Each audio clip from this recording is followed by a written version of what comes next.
After Hours here on 96.5 The Fan. Logan Weber here with you, alongside Blake Schneiders, producer of the program for us tonight. Full boat, 6 to 9 p.m. We'll have Jalen Thompson of the Kansas City Star set to join us in the 7 o'clock hour coming up later on in the show. But we begin, as we normally would do, it's April, with a little baseball. And there's good and bad to take away from the weekend series the Royals just concluded, a 4-game set against the lowly Chicago White Sox that ended in a 2-2 split, which hurts to say out loud if we're being completely honest with ourselves. Last night's game, most notably, right? After back-to-back shutout performances for the Royals, Friday and Saturday, Bubic with a career-high 11 Ks in Friday night's game. Saturday, it was 8 scoreless frames from Michael Wacha to give them a 2-0 win. And then you have last night's game. 6-5, White Sox beat the Royals. 6 hits as a team in the game.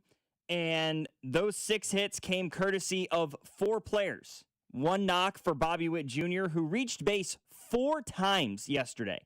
He's 1 for 2 at the dish. He walked 3 times in the game. Did not score a single run. Remember that, because that's something that we'll get to a little bit later on. Carter Jensen, 2 for 4 in the game. He continues to swing a pretty good bat right now. You know, he's only hitting 240, around 240, but currently leads the team in long balls with 4, so it's hard to knock what he's doing at the moment, especially considering what other guys have going on right now.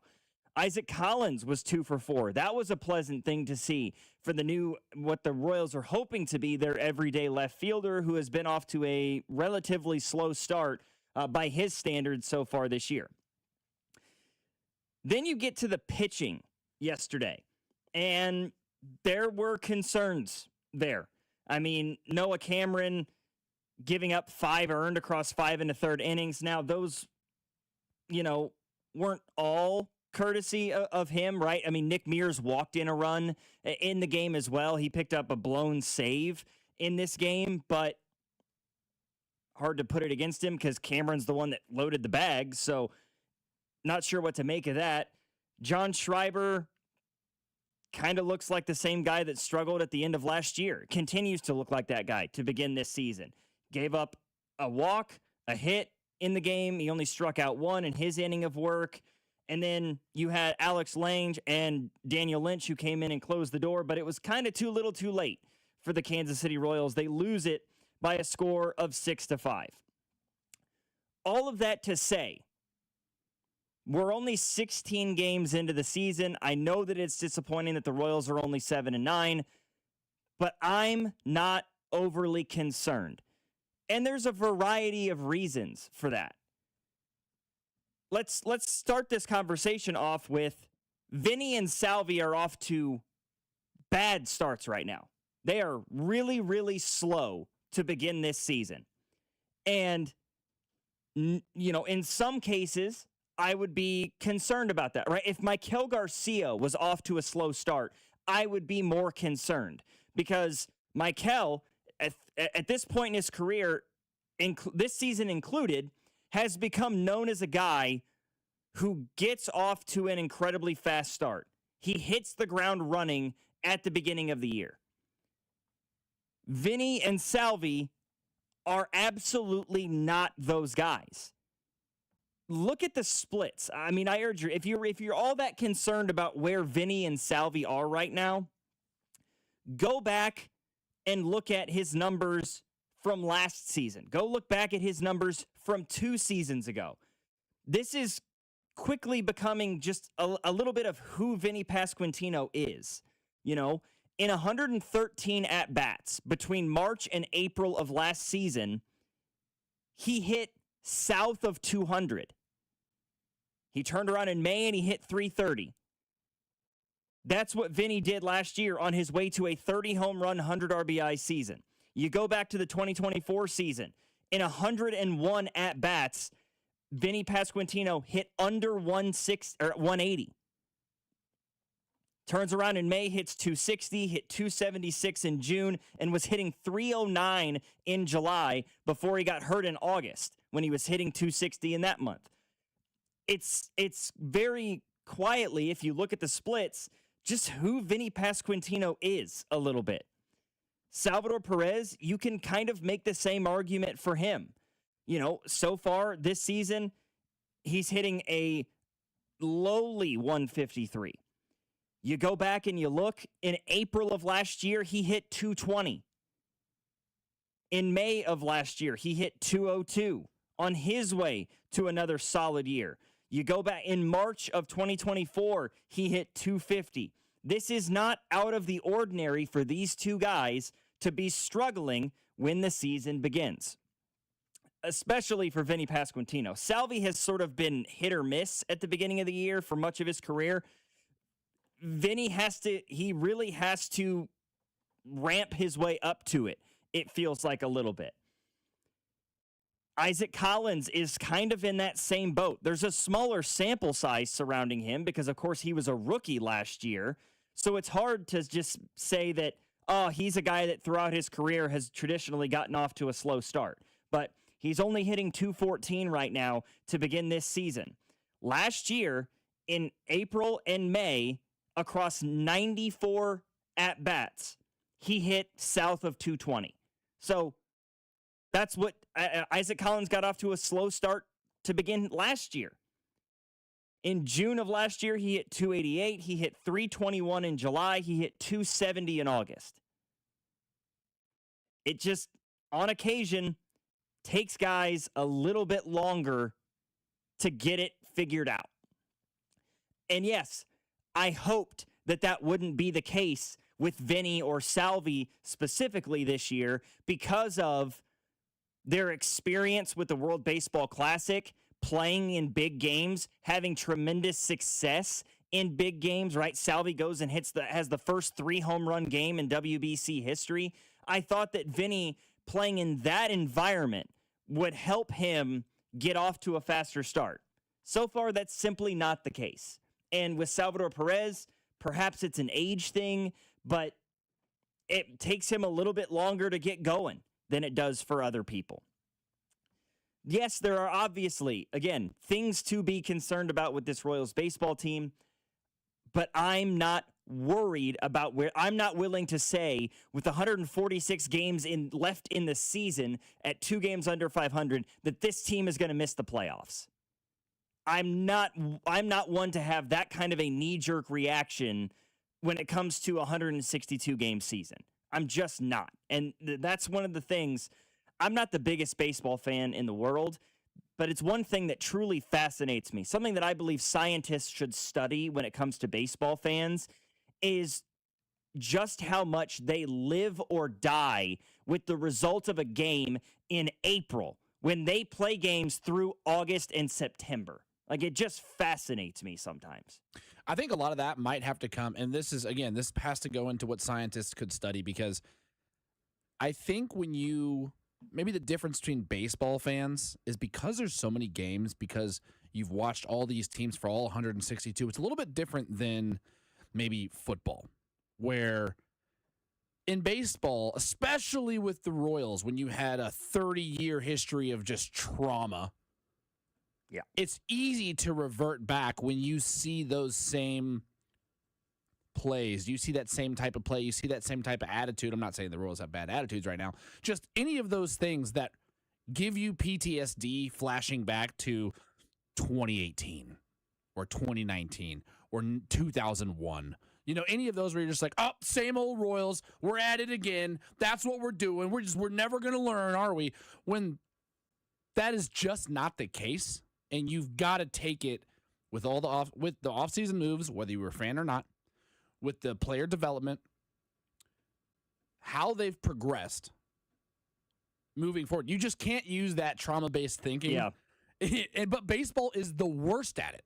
They are the worst at it. It's fascinating. Like, you don't do that with even with the Chiefs. It was always a new season. Yeah. You know, and yeah, maybe in game 16, it's like, oh, same old Chiefs. It's like, okay, well, we're already out of the race at that point. Yes. But you're like, okay, I've got a rejuvenated spirit. And it wasn't like after one game, you're like, season shot, it's over. But baseball, for some reason, the fans hang on to that. Yeah, man. splitting a 4-game series in the second week of April against the White Sox is seemingly drawing a stronger reaction than you would see with a Chiefs fan after they lose a week 2 game to the Chargers or so. It just fascinates me how these early season results get these giant reactions from people. And somebody in the text line has brought it up, and I will preface by saying, I agree with this sentiment. I agreed with it last offseason. I was very vocal on this radio show. This person in the text line says Zumwalt needs to be fired. I agreed with the sentiment last year, and it's hard not to have that reaction when you see what's happening this year. After all the media circus that we saw occur with him, with Zumwalt going after people on like fans on social media, and all these news articles coming out about it, all the questions that were being fired at Matt Quattrero and JJ Piccolo, and them having to answer for themselves, and Zumwalt having to answer for himself, and the players coming to his defense, and they made us feel like, no, like he is the right guy. I'm telling you, he's the right guy. He's gonna have this figured out, and you had to kind of take that hope with you. Like, okay, they seem to think pretty highly of him. Let's see if he can show it. So far, you're 24th in Major League Baseball in batting average. Like, you're hitting 220 as a team. And 2 of your 3 best hitters, I think most would say, right? Vinny and Salvador Perez are playing bad baseball right now. I've got the opposite approach, and I'm going to take a little bit from what I heard Vern. Vern was on the the morning show this morning with Dusty and Bob. And I agreed with his sentiment. I think the one thing I do love about Vern is he's no nonsense. He's not just going to let anybody give takes without giving them a pushback of reasonable sense. You know what I mean? Right. And I respect the hell out of Vern for that. And I'm kind of in his camp because if you want to take the flip side of that, look how much Michael Garcia has progressed in the last 2 years. Vinny had a bad start last year. Look where he ended. Yeah. He was top 5 in his position in home runs, and he was only behind in RBIs to Aaron Judge. I mean, he had a ridiculous. He was top 10 in RBIs for certain. So, okay, look where Kyle Isbell's doing this year.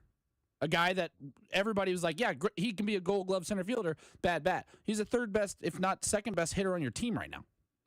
It's Michael average-wise, if we're going off average-wise. I think Isbell's 2nd. So, okay, you've got them. We all can agree that Jack Caglione looks more comfortable at the plate. Agreed. Okay. Jonathan India, a guy who struggled mightily last year, isn't popping off the charts this year. He's drawing walks. He's having better at-bats. Got a couple of long balls already. Got a couple long balls. Great grand slam a couple nights ago. So you can really use this because at the end of the day, Zumwalt can't swing the bat. The same guy that we're mad at Zumwalt because Vinny's not hitting, except Vinny, we just listed all the stats last year and the fact that historically he's been a slow starter. That Zumwalt can't swing the bat, man. But the things that we can look at is how guys have plate approaches, how they look, their mindset going into each plate appearance, which we can observe that Michael's continuing a hot trend. Bobby still looks to be Bobby, okay? Yeah, Vinny's down. Okay, he always is. Salvi, he's always been kind of a wild card as he gets in going into the season. Isbell's better. India's looking better. Jack Caglione looks more comfortable. Carter Jensen hasn't missed a beat. He looks like he's still popping off from last year. So it's like I could easily argue the other way with the small things that a hitting coach can bring to their actual job, like what they do. Yeah. Zumwalt can't go out and make Vinny stop swinging at outside pitches. He can tell him not to. That doesn't mean he's not going to do it. That's a fair point. I mean, there are absolutely fair points that you raised there. I have a hard time with the overarching theme of things being like, even with these guys that are hitting the ball better, right? With Michael having the success that he's having at picking up from last year, Isbell's hitting better, all these different things, there's still a serious issue when it comes to getting guys in. Like, you know, 100%. I'm not going to disagree with you on that. He's done a great job of helping his guys with better batting approaches and all these things of getting them on base. Walks are on the rise, for sure. Yes. But then they just stand there at their given base. They might steal a bag and advance and, get themselves into scoring position. And then they may as well set up camp. Like, they may as well just pitch a tent and create a fire and have dinner out there on second or third, because nobody in the stadium thinks that they're actually going to come in to score. Bobby owns second base at this point right now. Yeah. He doesn't sniff third. He owns second, though. And listen, we've got Jalen Thompson of the Kansas City Star joining us at 7, so we'll talk more about the Royals, I'm certain, coming up. But this stat utterly fascinates me right now, okay? On top of the fact that Bobby Witt Jr. and Vinny Pasquantino and Jack Caglione, none of those three guys have a home run right now. Meanwhile, Jonathan India and Kyle Isbell have 2 apiece. That's weird. Baseball is such a strange sport in so many respects, that stat being one of them. This stat making the rounds on social media today is baffling. Through 16 games, Bobby Witt Jr. has reached base 30 times via hit by pitch, walk, or even error. He has reached base 30 times in 16 games, almost twice a game on average, despite the fact that he's only hitting .270. 30 times. He leads Major League Baseball in stolen bases right now. His walk rate is head and shoulders higher right now than it's ever been in his career. We'll see if he can sustain it, I will admit. He has scored 1 run all year. He has been stranded. He has been left on base by his teammates 29 out of the 30 times that he has reached first, second, or third. That's absurd. Disgusting. That's a deeply disturbing stat.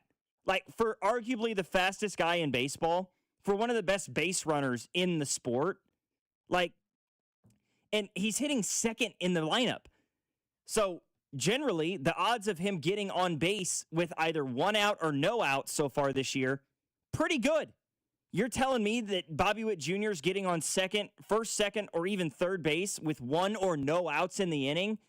Nobody's hitting just a deep fly to right field to score a run?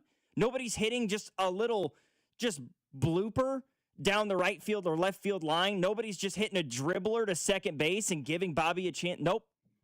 He's just getting on base and he owns second base. He has absolutely bought out the acreage that resides around second base right now at either Kauffman Stadium or a visiting ballpark, and is just stuck there now. And you and I spoke about this right before the show, because this is something that I noticed. Don't know how this, or even if it does somehow coincide with what we're seeing now. We saw the exact same thing in the World Baseball Classic. Team USA. Bobby would constantly get on second base. Team USA, the best roster that America could put together. They weren't getting him in. Again, I know there's no real correlation there, but it's just weird to see this trend that I noticed during the Baseball Classic continuing now with the Royals. Yeah, it's a mind-boggling thing. But again, I feel like I've been very, very overtly negative to begin this show. I am still not worried about this Royals baseball team. And I'll give you some of the positives when we come back. There are good signs with this Royals team. Outside of what Bobby and Michael and Kyle Isbell and Carter Jensen to some extent are doing right now on the offensive side of things, pitching's still pretty damn good. I don't think any of us thought that wasn't going to be the case, but some guys are wowing even more than we thought they would. Not to mention, hitting struggles are occurring across Major League Baseball right now with some of the best lineups in the league. Logan Weber alongside Blake Schneiders. You're listening to After Hours. Our text line number, 913-586-7965. This is your home for Kansas City Sports, 96.5, The Fan. You're listening to After Hours, brought to you by AB May. Trust AB May to keep your home warm. For 0% interest for 72 months on select heating and cooling systems, call 913-732-9993 today. This is your home for Kansas City Sports, 96.5, The Fan.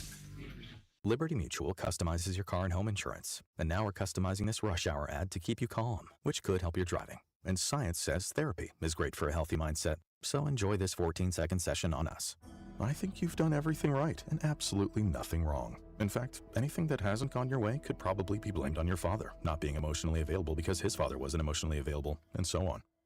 And now that you're calm and healing, you're probably driving better too. Liberty, liberty, liberty, liberty. Forget what you think being a cop is. In Leavenworth, we're not robotic, no egos, just real people doing real work and loving it. You'll have a front row seat to action you can't script, and you'll do it with the latest high-tech tools in modern policing and technology that helps you do the job smarter and safer. It's real. It's not for everyone, but if you want in, come apply. Leavenworth PD. We're different on purpose. Got questions? Give Sergeant Flynn a call and apply now at leavenworthks.gov/police. That's leavenworthks.gov/police. Having unexpected car trouble or just in a car accident? Call Jay Southland Tow Service, 816-779-4869 or southlandtow.com. Use the tow service trusted by most local police departments. They can do it all. Be in the know and call Jay's Southland Tow. Hey, it's Dusty Likens. No secret here. I am a golf guy, and I have to ask you if you're ready to ramp up the excitement because golf fans, BetMGM is making your next golf tournament winner bet even better with Second Chance. What's Second Chance? Well, you ever bet on your favorite golfer to win a tournament only to see them miss the green? Well, with this bet, MGM's Second Chance promotion will get you your stake back in cash if your tournament winner bet finishes in second instead. That's right. Simply bet on any player to win a scheduled golf tournament during a promotional week. If you're right, you win. But if your pick finishes in second instead of first, you get your stake back in cash. Watch your favorite players go for the win all season long and bet knowing you'll get your stake back if they finish second. BetMGM and GameSense remind you to play responsibly. Gambling problem? Call 1-800-GAMBLER. See BetMGM.com for terms. 21 and older only, Missouri only, subject to eligibility requirements. Rewards paid back in unrestricted withdrawable funds. Please play responsibly. Over time, your home's exterior takes a beating. You might notice faded colors or peeling paint. You need to call my friends at CertaPro Painters, whether you're thinking about the inside or outside of your home. Their free estimates are detailed and easy to understand, and you'll get a quote right away. Ask about their spring sales event for 10% off qualifying projects through May 15th. And remember, each CertaPro Painters business is independently owned and operated right here in KC. Schedule your free estimate at CertaPro.com. That's Certa with a C. Every morning, we rise and shine, make breakfast, and brush away the night's rest. These routines help us start the day off right. Nature-Made vitamins are a simple step in that daily care regimen. Multivitamins with daily essentials, clinically studied probiotics for gut health support, magnesium to help relax the body. Nature-Made is made to care for you every day. These statements have not been evaluated by the Food and Drug Administration. These products are not intended to diagnose, treat, cure, or prevent any disease. This is the story of the one. As a maintenance tech at a university, he knows ordering from multiple suppliers takes time away from keeping their arena up and running. That's why he counts on Grainger to get everything he needs, from lighting and HVAC parts to plumbing supplies, all in one place. And with fast, dependable delivery, he's stocked and ready for the next tip-off. Call 1-800-GRAINGER, click Grainger.com, or just stop by. Grainger, for the ones who get it done. Tonight, expect partly cloudy skies with a low of 68. Weather brought to you by Staples. From posters and presentations to labels and loyalty cards, Staples has all the print to boost your brand. Shop now in-store and online. Staples. That was easy. The countdown to the World Soccer Championship is brought to you by Blue Cross and Blue Shield of Kansas City. From here, for wherever you are, that's the benefit of blue. Visit bluekc.com/benefit of blue for more information. The Fans Draft Party is back Thursday, April 23rd at the Brooksider Sports Bar and Grill. Come watch the first round of the draft with everyone from 96.5 The Fan. Compete for your chance at $965 in our draft contest. Bink and Chris will be broadcasting live and talking with Cody and Gold live from Pittsburgh. Join us at the Brooksider Sports Bar and Grill Thursday, April 23rd, starting at 6 o'clock for the Fans Draft Party. This is your home for Chiefs football. 96.5 The Fan.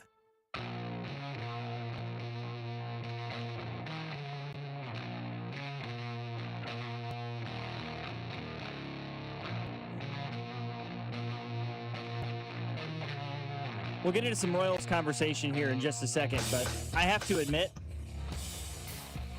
during the break, you know those moments where you just make a complete ass out of yourself? Yes, I do. That just happened to me.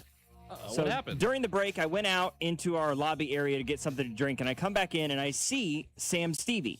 If you don't know who Sam is, he's the producer for Dana and Parks over on our sister station, KMBZ. Well, like I said, I haven't been in the office in the last couple of weeks. Between Royals baseball, a trip to Texas, and a trip to Nebraska, haven't had a chance to be in the studio around everybody for quite a while. A couple of weeks ago, Carrington sent, CDOT sent like a company-wide email congratulating Sam on something, but it was a very vague email. Like, it didn't give us any of the details of like why we were congratulating Sam, but just like telling us, when you see Sam in the hallway or you see Sam in the bullpen, tell him congrats. That's all I saw was that email. Didn't know and didn't hear anything else about it other than what I saw in the email that Carrington sent. I know that Sam's got a longtime girlfriend. I know he's been talking about buying a house, so I thought it was something along those lines. So I like, did he get engaged? Did he buy a house? Whatever it was. Naturally. Yeah, so I see Sam in the bullpen, and I go, hey, Sam, how you doing? And he goes, hey, Logan, how are you? I said, hey, congratulations, by the way. And he goes, thanks, nothing happened, by the way. I'm sorry, what? So I come back into the bullpen. I'm like, what do you mean? Why did Carrington send that email? And he goes, well, what day did he send the email? And I'm thinking of it in my own head, and it occurs to me, Carrington sent the email on April 1st. Oh, God. So here I am, a grown-ass man who fell for an April Fool's email. You got, Logan. I did, fully. Like I said, I was gone, so like I didn't know. Like I just saw what I saw in the email, and I saw what other people responded with, and just thought that it was a real thing. I was just trying to congratulate my boy Sam. He said, yeah, thanks. I appreciate the congratulations. He's like, go have a good show. Thanks, Sam. I'm just going to wear that one for a minute. It just goes to show you're never too old to get got by April Fools. Nobody's completely infallible, I guess. Nobody's completely immune from the gullibility of an April Fool's joke. Even though we all thought you were pretty close. Apparently, you are not. Nope. Just a grown man falling for an April Fool's joke. That's tough. That's a tough one to swallow. I'm going to have to sit with that one for a minute. But hey, there's something that we need to discuss, okay? And I get it. I get why he gets overlooked, okay? Cole Reagans is a bona fide ace. He's a guy who generates a ton of strikeouts, even with the injury issues. He finished 4th in the AL Cy Young voting 2 years ago. I get why we talk about Cole Reagans. I get why we talk about Seth Lugo. What a marquee free agent signing he has become, right? He finished 2nd in the Cy Young voting 2 years ago. He's been great. He's off to an incredible start to begin this season. Through 3 starts, he's 1-1. He's got a 1.53 ERA. He's not walking a ton of guys. He's doing a tremendous job. I get why we just talk about Seth Lugo. I get why we have, at the last couple of years, talked a lot about Chris Bubic. He was an all-star last year before the injuries. So far to begin this season, he's off to another really good start with a 2.5 ERA. I get why we talk about Chris Bubic. I get why we talk about Noah Cameron, because he finished in the top 5 of the AL Rookie of the Year voting last year.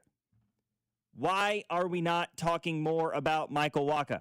I feel like he is consistently, over the last 2 or 3 seasons, been the most overlooked guy on this pitching staff, despite the fact that he has been the most consistent cog in this rotation since the day he arrived in Kansas City. Quick question. Not to step on, almost to bolster your argument here. Where are your stats coming from? My stats on what? Michael Wacha right now. ESPN. Okay. Because the 2 different sites that I have him at 2-0 with a .43 ERA. That is exactly what I have. With Wacha? With Wacha. Yeah, I was talking about Bubic. And I'm so sorry. I was talking about Bubic and Lugo. Man, stepped all over. My bad. Go ahead. You're continue. good. Bubic so far this year with a 2.5 ERA. Yeah, what Michael Wacha is doing right now is utterly ridiculous. 3 starts, 21 innings, leads the team.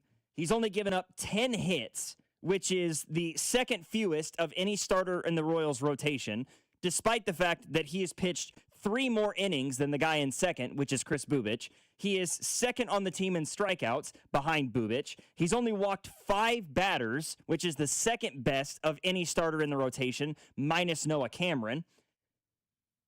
And right now, he's got the second best ERA in Major League Baseball of any qualified starter. And he's doing it at 34 years old. He is the best pitcher on this staff right now through the first 16 games of the year. And I don't know why we don't talk about him more. Last year, he had what you would consider a down year in the last 2 or 3 seasons for him. He had a 3.86 ERA, and that's down from the 3.35 ERA he had with the Royals in 2024, down from the 3.22 ERA he had with the Padres in 23 before he came to Kansas City. And the biggest factor of it all, the thing that I feel like is maybe the most overlooked aspect of Michael Wacha, and the biggest part of why I don't feel like we are doing him justice right now, not only his consistency isn't in just what he does when he's on the bump. It is how consistently he is on the bump in the first place. 31 starts for him last year that led this team by 5. 31 starts Wacha had last season. Seth Lugo had 26, as did Michael Lorenzen. That was the second best mark on the team. 2024, he had 29 starts. The man is always available, it seems like. Always. And I understand the thought, right? Yeah, somebody in the text line said, Logan, he's had like 3 starts. I understand that it's only been 3 starts. But you accumulate that with what he's done the last 2 years, being the most available guy in the rotation.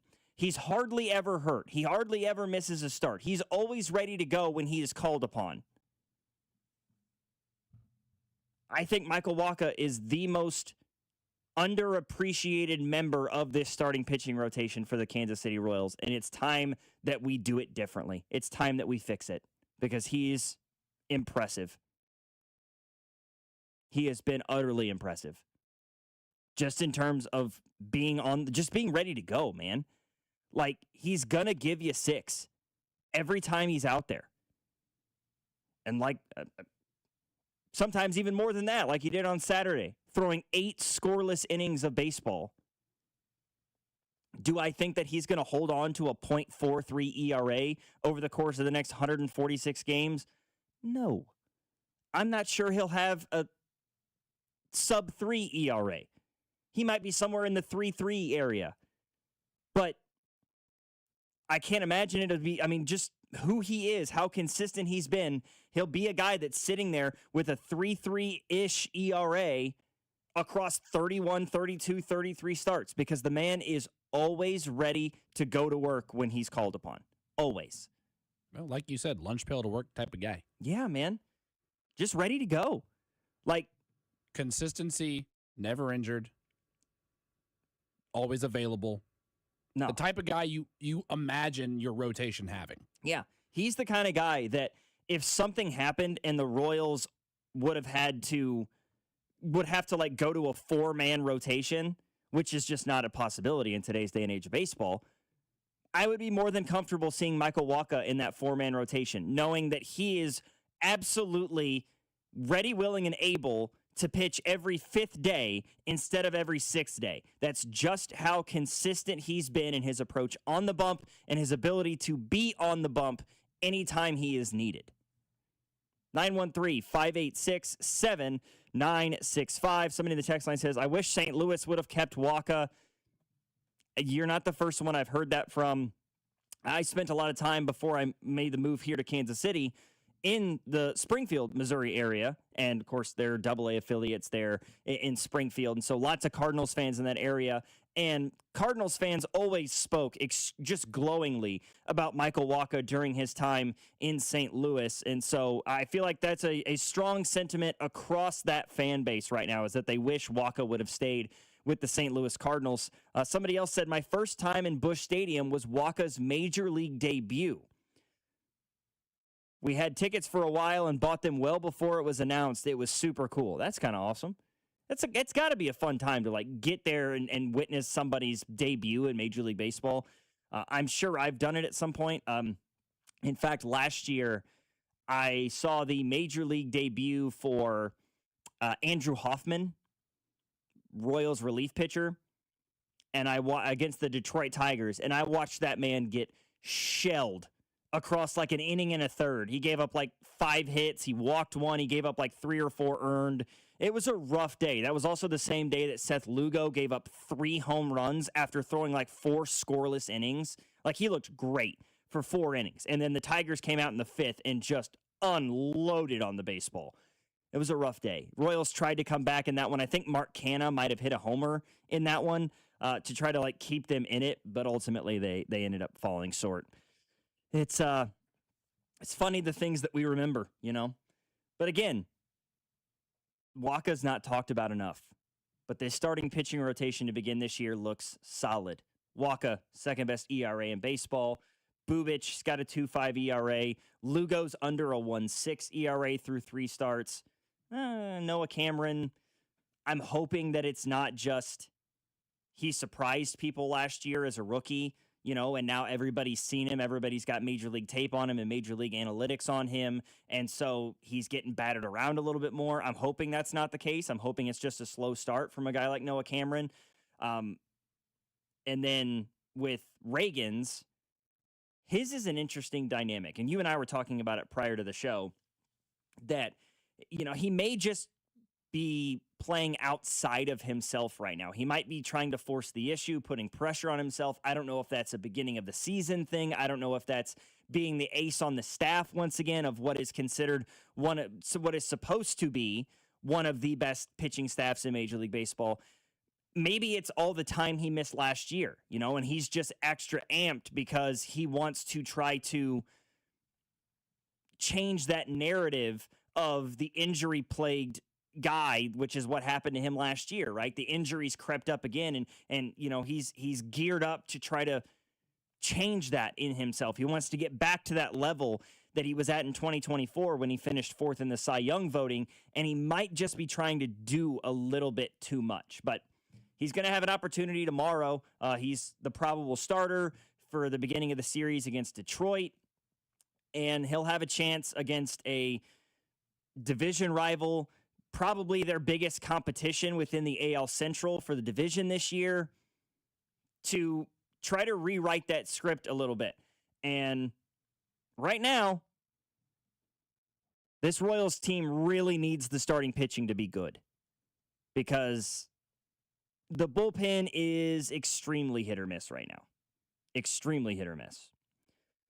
913-586-7965. More coming up. Somebody in the text line's asking if we've talked about the Ruben Bain situation. We have not discussed it yet, but rest assured we will get to it across the show tonight here on After Hours. Logan Weber, Blake Schneiders, 96.5, The Fan.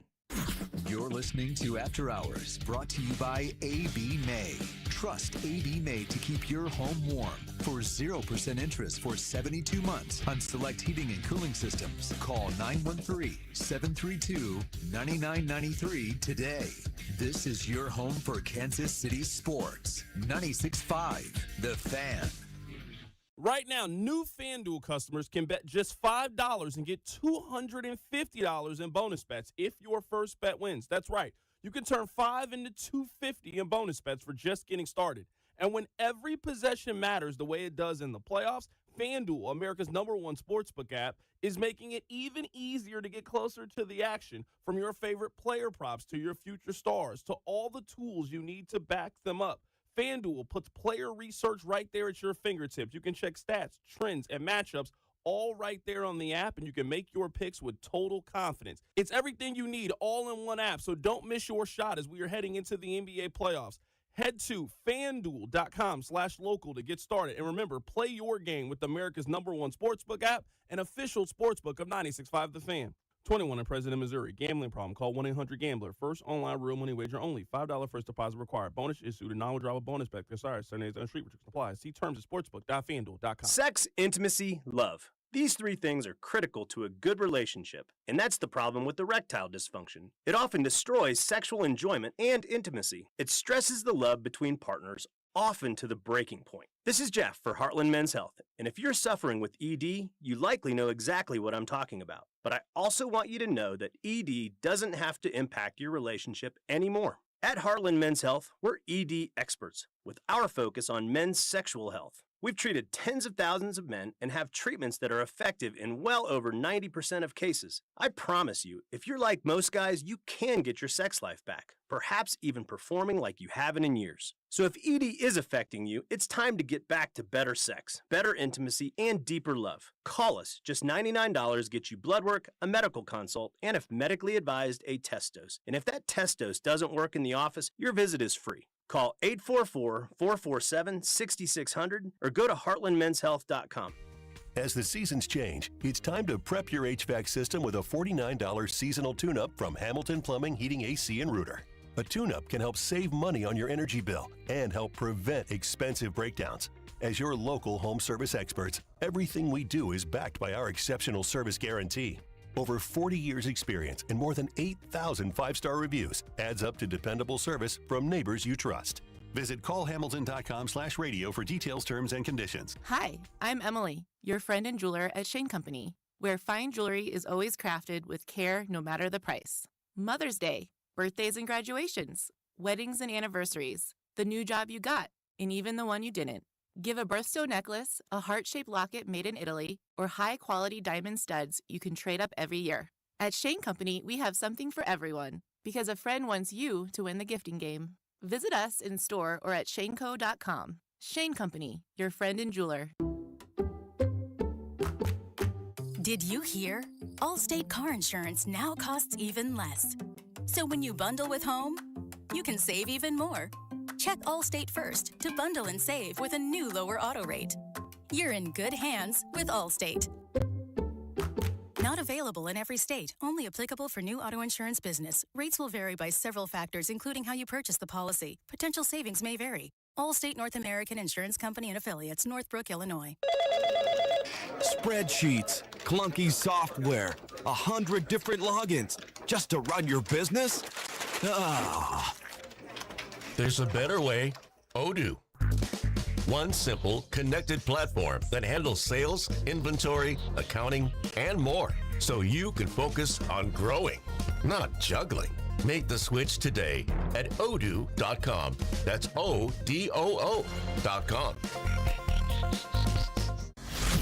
Draft coverage on 96.5 The Fan is brought to you by Blue Cross and Blue Shield of Kansas City. From here for wherever you are. That's the benefit of blue.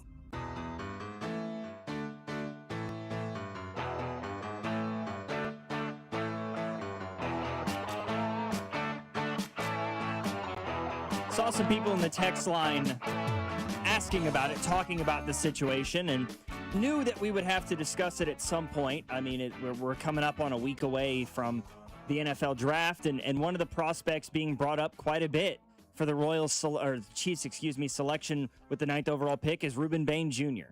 And he is in the news right now for some rather unfortunate reasons. According to numerous reports, I'm specifically reading from ESPN, that in 2024, Ruben Bain was involved in a car crash in which a passenger later died because of injuries sustained in the crash itself. According to police reports and court documents, Ruben Bain was cited for careless driving, included in the accident that occurred at about 4 a.m. on March 17th, 2024. He was driving a 2021 Land Rover SUV with 3 other passengers, along with a 22-year-old female. Her name was Destiny Betts. When Bain's vehicle rear-ended another car and then veered into a concrete barrier, ricocheting into another barrier and then coming to rest on the shoulder of the highway. Betts, who's a passenger again in Bain's vehicle, was transported to a hospital where she was in a coma for some 3 months before ultimately dying of her injuries. The citation that was given to Ruben Bain, careless driving, that citation was later dropped prior to the woman's death. According to the report, no sobriety test was issued because there were no visible signs of impairment, whether that be drug or alcohol related. That, again, is according to the police report. Also, according to the police report, he was not speeding at the time of the crash. Officers say he was going anywhere between 55 and 60 miles per hour. So the charges were dropped. There was no sign of visible impairment. He wasn't driving over the speed limit. Not to mention the fact that the girl's family has now come out with a public statement in which they called the crash, quote, a tragic accident, and said they, quote, wish Mr. Bain the best as he continues his life and career. So what are we doing? Are we... What part of this story makes you think that you're doing anything besides trying to presumably ruin a young man's life? But he wasn't found to be under the influence of alcohol or drugs. He wasn't driving 100 miles an hour. He was driving, according to the report, 55 to 60 miles per hour in a 60 mile per hour zone on the highway. Why are we trying this now? It doesn't appear that the family of the deceased woman has any ill will towards the man. It appears to me, by all intents and purpose, like this was an accident, a rather unfortunate accident in which a woman died and Ruben Bain was driving. What are we doing here? This feels like it shouldn't be a national story that's being picked up by ESPN and the New York Times just because some guy wants to make a name for himself as a journalist. It's unbelievable to me. To me, it seems like twofold. It's either, like you said, a journalist trying to make a name for himself with somebody who's relevant with the upcoming NFL draft. That is, depending on how you look at it, slightly besmudging to Ruben Baines Jr. Or this could be an issue, and we see this a lot. Probably the most famous was Laramie Tunsil Jr. Yep. Of maybe a team getting a hold of a reporter and leaking what they think could be damning character issues against a potentially high draft pick to possibly cause a slide. It could be either of those options. I mean, I would almost lean towards the latter. Yeah, because I don't know why else this is relevance. Because, like you said, when you actually dig, you could make that a terrible headline. Potential top 10 draft pick kills woman in car accident is what you could write that headline as. Yeah, I mean, I'm just looking at the headlines right now. Projected top 10 NFL draft prospect was driver in 2024 deadly crash. Report: Bain involved in 2024 accident in which person later died. Mind you, the reckless driving charge was dropped before this woman died. So in my opinion, this should be a non-story. This should be, this is a case that was up to the American legal system. They found that the charges did not apply. They were dropped. I mean, should we all move on? I'm sure Ruben Bain is having a hard enough time with it as it is, knowing that he was the driver in a crash that killed somebody. Despite not, according to the police report, not being under the influence of alcohol or drugs, and he was not speeding. And not driving recklessly. To me, sounds like an absolute nothing burger. As somebody who's been in a couple different car accidents, luckily none of them were, nobody was hurt and nothing was fatal. I could only imagine how I felt if it, as something where it's truly an accident. I remember a couple years ago, I was driving on the highway. It was negative 10 degrees outside, ice on the highway, quick on-ramp coming up. It was happened really fast, skidded. It could have ended badly. It didn't, luckily. Things happen. Yeah, sometimes accidents happen. Especially, that doesn't keep people with big names from happening to them. It doesn't keep it from happening to them either. So this sounds like a whole nothing burger to me. But it does sound like, to me, somebody wanted to dig it up, obviously. Yeah. People in the text line are saying, didn't he have a second reckless driving accident? Didn't he have another charge in 2025? I have not seen anything. He was issued another citation. So I'm seeing that now in an article from The Athletic that he was issued another citation in October of 2025, which indicated he was involved in another crash. The second citation was dismissed due to a, quote, defective citation. Not entirely sure what that means. Killing someone is not a nothing burger. I'm not saying that that's you're deliberately trying to take what we're saying out of context. That's not what anybody's saying. Killing, someone dying is not a nothing burger. We're not morons. I'm saying that the fact that the officers found nothing to suggest he was under the influence of any alcohol or drugs, he was driving under the speed limit.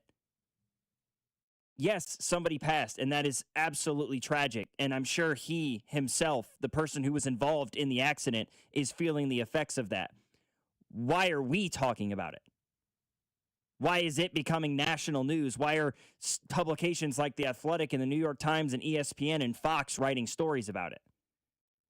When the charges were dropped and the family of the deceased woman has released a statement saying they wish him nothing but the best in his life and his career.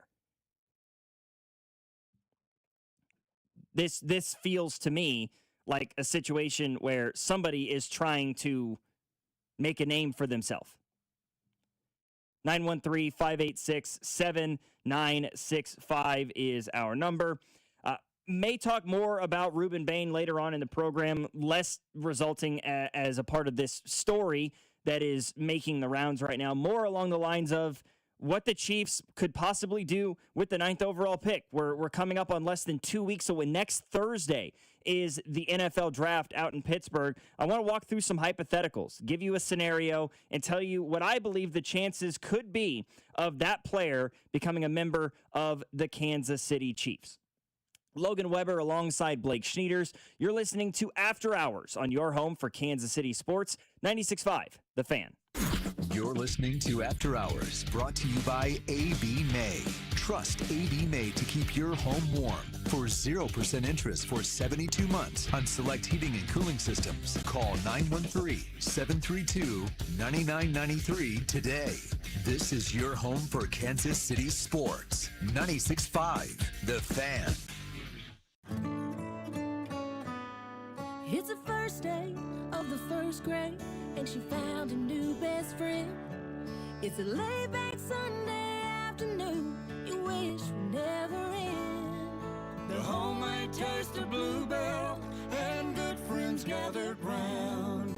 The good old days are being made right now. Introducing Bluebell Pro, a dessert with up to 12 grams of protein and 110 calories or less per serving. Low fat, no added sugars, and gluten-free. Dig into a pint. It's more than just protein. It's Bluebell Pro. Good for you. Never tasted so good. The good old days are being made right now. The good old days are being made right now. Look for Bluebell ice cream at all Price Chopper supermarkets and McKeever's markets. Liberty Mutual customizes your car and home insurance. And now we're customizing this rush hour ad to keep you calm, which could help your driving. And science says therapy is great for a healthy mindset. So enjoy this 14-second session on us. I think you've done everything right and absolutely nothing wrong. In fact, anything that hasn't gone your way could probably be blamed on your father not being emotionally available because his father wasn't emotionally available, and so on.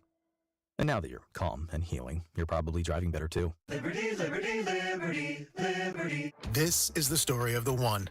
As a maintenance tech at a university, he knows ordering from multiple suppliers takes time away from keeping their arena up and running. That's why he counts on Grainger to get everything he needs, from lighting and HVAC parts to plumbing supplies, all in one place. And with fast, dependable delivery, he's stocked and ready for the next tip-off. Call 1-800-GRAINGER, click Grainger.com, or just stop by. Grainger, for the ones who get it done. Look, we all have those moments where we have to say no. No to a round of golf, no to a long walk, or even just no to getting out of the chair because your knees or your back aren't cooperating. But as we head into vacation season, think about the people waiting for you to say yes. Your family, your friends, they want the real you back, the one who isn't sidelined by chronic pain. I want to help you turn that corner. At QC Kinetics, they specialize in regenerative treatments that get you back in the game without surgery or without endless recovery months. Be honest with yourself for a second. Does joint pain keep you up at night? Are you at the end of your rope leaning on daily meds just to get through a shift at work? If you're nodding your head, you're exactly who QC Kinetics helps every single day. The best part, it's done right in their office with no downtime. So call them today for that free consultation. 816-412-6299. That's 816-412-6299. They're located off 435 in State Line or in Gladstone. 816-412-6299. I'm Piera Palazzolo, VP of Digital Marketing for the American Management Association, a company focused on the management training skills needed to enhance the careers of business professionals. We did our research when it came to the best companies for website development and chose AmericanEagle.com. And we couldn't be happier. AmericanEagle.com worked closely with us to understand the front and back end requirements needed to launch an e-commerce website that could handle the complexities of running thousands of seminars nationwide. Our robust new website and improved SEO saw immediate increases in site traffic and web revenue. If you're in need of managerial effectiveness and success, visit our website at amanet.org. If you're in need of a website that provides an unparalleled consumer experience, I highly recommend AmericanEagle.com. Transform your business today. Dial 877-WebNow1 for a free digital consultation with AmericanEagle.com. Odyssey Sports Draft coverage is presented nationally by Bet365, where winning is everything. Download the Bet365 app and lock in your picks before the game begins. Must be 21 plus. Gambling problem? Call 1-800-GAMBLER. Available in select states only. You're listening to 96.5 The Fan from the DM Injury Law Studios. Mike's got this. Car, truck, or motorcycle wreck? Remember, Mike's got this. 816-888-7500. Mike's got this. We'll get to Jaden Thompson of the Kansas City Star coming up here in just a few minutes. But before we hit the top of the hour, I wanted to bring this up. Somebody in the text line mentioned this, and it is an incredibly important point. It's very niche if you're not paying attention, but this person is absolutely right. So in these two cases that we're talking about with Ruben Bain, the accident in 2024 that led to a woman's death, and this other citation that he received in 2025, both of which were dropped, were charges of careless driving. And that's an important distinction to make, because there's a difference between careless driving and, say, reckless driving, right? Careless driving, the overarching definition, is an infraction involving unintentional negligence, such as distracted driving. You know, it could be somebody is checking the GPS on their phone. They fail to yield. They roll through a stop sign. They're charged with going 65 and a 60. That is careless driving. It is an unintentional mistake. You know, I mean, in this case, again, we don't have all the details of the police report and all the court records and those sorts of things, but Ruben Bain's driving down the highway with a full load of people in the car. You know, he very well could have been checking his GPS. He could have turned around to see what somebody in the back seat was doing or talking about, or telling them to knock it, whatever it might be, right? I mean, parents driving down the road and you have to turn around and tell you, I'll turn this car around, and you run into, you rear end somebody. That's careless driving versus reckless driving, which is an intentional situation, willful, intentional disregard for the safety of yourself or others, including speeding, driving under the influence, those sorts of things. And for lack of a better example, you know, reckless driving would be the situation that we saw with Rashee Rice in Dallas a couple of years ago, speeding down the highway. Jordan Addison has been charged with this himself and has been suspended by the National Football League because they were driving in an intentionally reckless manner, speeding down the highway, swerving in and out of lanes, deliberately running stoplights, those sorts of things. That's reckless driving. What Ruben Bain was charged with, not convicted of because the charges were dropped, was careless driving. Generally constituting that it generally tells you that it was a moving violation. It was it was a mistake. It was an unintentional situation that led to the accident and ultimately and very unfortunately led to a young woman's death. That's important, I think, to remember with this story, and is another part of the reason why I believe This story is a non-starter. It is a non-factor. We should not be discussing it. 913-586-7965. Much more coming up. We'll talk about Rory in the Masters. We'll talk about the Chiefs coming up with that 9th overall pick, what they would do, what they could do next Thursday. But on the other side of the break, it's Jalen Thompson of the Kansas City Star to talk a little Royals baseball. Stay with us. Logan Weber, Blake Schneiders, After Hours on 96.5, The Fan. You're listening to After Hours, brought to you by A.B. May. Trust A.B. May to keep your home warm. For 0% interest for 72 months on select heating and cooling systems, call 913-732-9993 today. This is your home for Kansas City sports. 96.5, The Fan. In a field of thousands, one has emerged. Back from the brink, now poised to take its rightful place amongst the greatest lawns of all time. It's the birth of a true turf champion, and a story that will live on at summer barbecues and in neighborhood group chats for all time. Your lawn is back, baby, and it's Weedman for the win. Go to weedman.com, enter promo code GREEN, and get one free service. What's up, everybody? Nick Costos here with the Sports Betting Minute, brought to you by BetMGM. Make it legendary. Please gamble responsibly. Gambling problem? Call 1-800-GAMBLER. Pro basketball futures market to win the championship, and OKC, the defending champ, is the favorite at plus 135, followed by San Antonio at plus 450, Boston at plus 550, and Denver at 10-1. And I like OKC to win another championship. I love the way the Western Conference playoff bracket set up for OKC. OKC's only going to have to play one of San Antonio or Denver on the way to the championship round, and I will like OKC against whoever comes out of the East. OKC plus 135 to win this year's championship. That's it for this Sports Betting Minute, brought to you by BetMGM. Download the BetMGM app today. Please gamble responsibly. Gambling problem? Call 1-800-GAMBLER.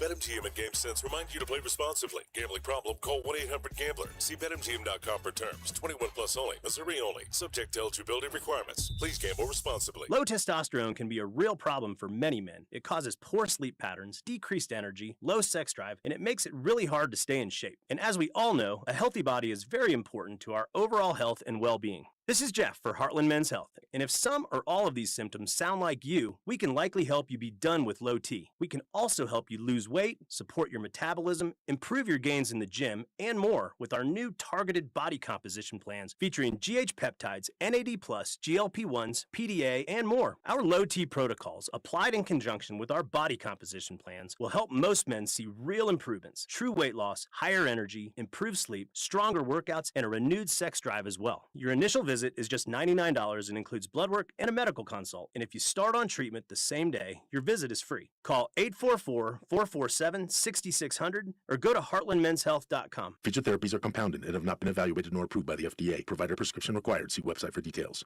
At Kansas City Proton Institute, we're delivering the future of cancer care with state-of-the-art proton therapy right here in KC. If you have breast, head and neck, or brain cancer, proton therapy may be a better treatment than conventional radiation. Don't wait. Get your second opinion at Kansas City Proton Institute. Come see Kansas City's largest, most experienced, and most advanced proton therapy team. Learn more at kcpi.com. Kansas City Proton Institute, where you see the best in KC. Check engine or ABS light on? Take the guesswork out of your warning lights with O'Reilly Veriscan. It's free. Ask for O'Reilly Veriscan. O'Reilly Auto Parts. This is the story of the one.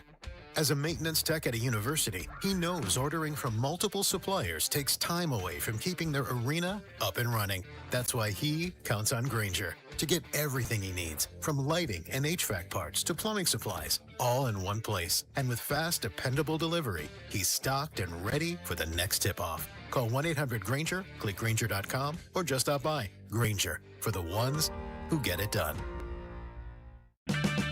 Get 5 quarts of Syntec Full Synthetic and a MicroGuard Select Oil Filter for just $32.99 now at O'Reilly Auto Parts. Limit supply.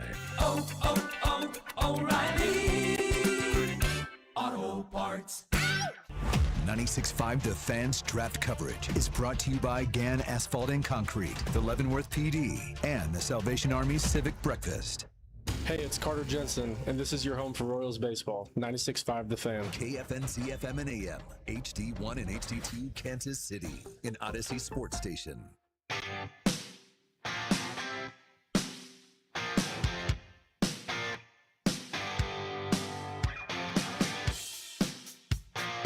The Kansas City Royals 7-9 to begin the year through 16 games. Some of it good, some of it bad. Right? That's what the record it certainly indicates. Good starts for guys like Maikel Garcia and Bobby Witt Jr., Michael Wacha, who's currently second in Major League Baseball in ERA.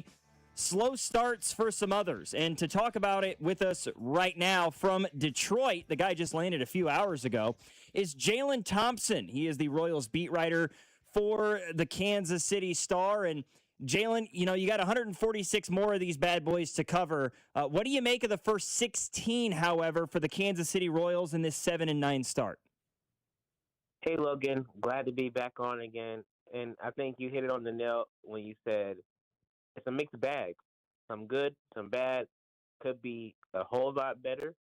And to be honest with you, if you ask any player in that clubhouse, they know they haven't played their best baseball. But they all believe that it can come. And I think when you look at the amount of games that they have left, it's still early. We're just in the middle of April. So I think that the Royals have to continue to just plug along. And you really don't know what your team is until you hit that 100-game mark. So I think that, honestly, the Royals got to keep plugging away and try to win the next day's game. And I think if they do that, like Matt Quatrell, his analogy is today, they'll be fine. Yeah, and some of it, I feel like that's being discussed with this Royals team shouldn't come as a huge shock to anybody. I mean, we talked about it in the first hour of the program. Guys like Vinny Pasquantino and Salvador Perez and Isaac Collins getting off to, slower starts for them this season. And I'm sort of surprised at the amount of people that are disappointed or shocked by that realization. But, from the numbers, what the numbers indicate, that's sort of been the case for these guys. Vinny Pasquantino over the last 3 years is hitting south of 200 in the months of March and April in his career. Salvador Perez is a guy that has been very hit or miss at the beginning of his years. Is there any sort of concern we should have surrounding specifically Vinny and Salvi, but even Isaac Collins in that conversation as well? Should we be concerned about how slow they have begun the season? I don't think that you should be concerned too much about some of the slower starting guys. Do you want them to perform better in situations? Yes. Do you want them to be able to come through with runners in scoring position? Salvi definitely coming through in that. I believe like 0 for 19 or something like that this season. In that situation, yes, you want them to come through. You want your 3 and your 4 hitters to carry the team. That is why you place them in those high positions in the starting lineup, in the batting order, right? And they haven't done that. And they will both be the first ones to tell you that they haven't done that. But I think, like I always tell people, look at the back of the baseball card. Last year, Vinny Pasquantino is a perfect example. Didn't start well. He ends up hitting 32 homers, 113 RBIs. Was great for the Royals last year. Salvador Perez, 30 home runs, 100 RBIs. Was great for the Royals last year. So you can't win the division in April. You can't make the playoffs in April. Well, you can get off to a good start, but it's really about baseball is a game about taking one day at a time, building on it, month after month, week after week, and then when you get to October, then you'll see if you are a playoff team or not.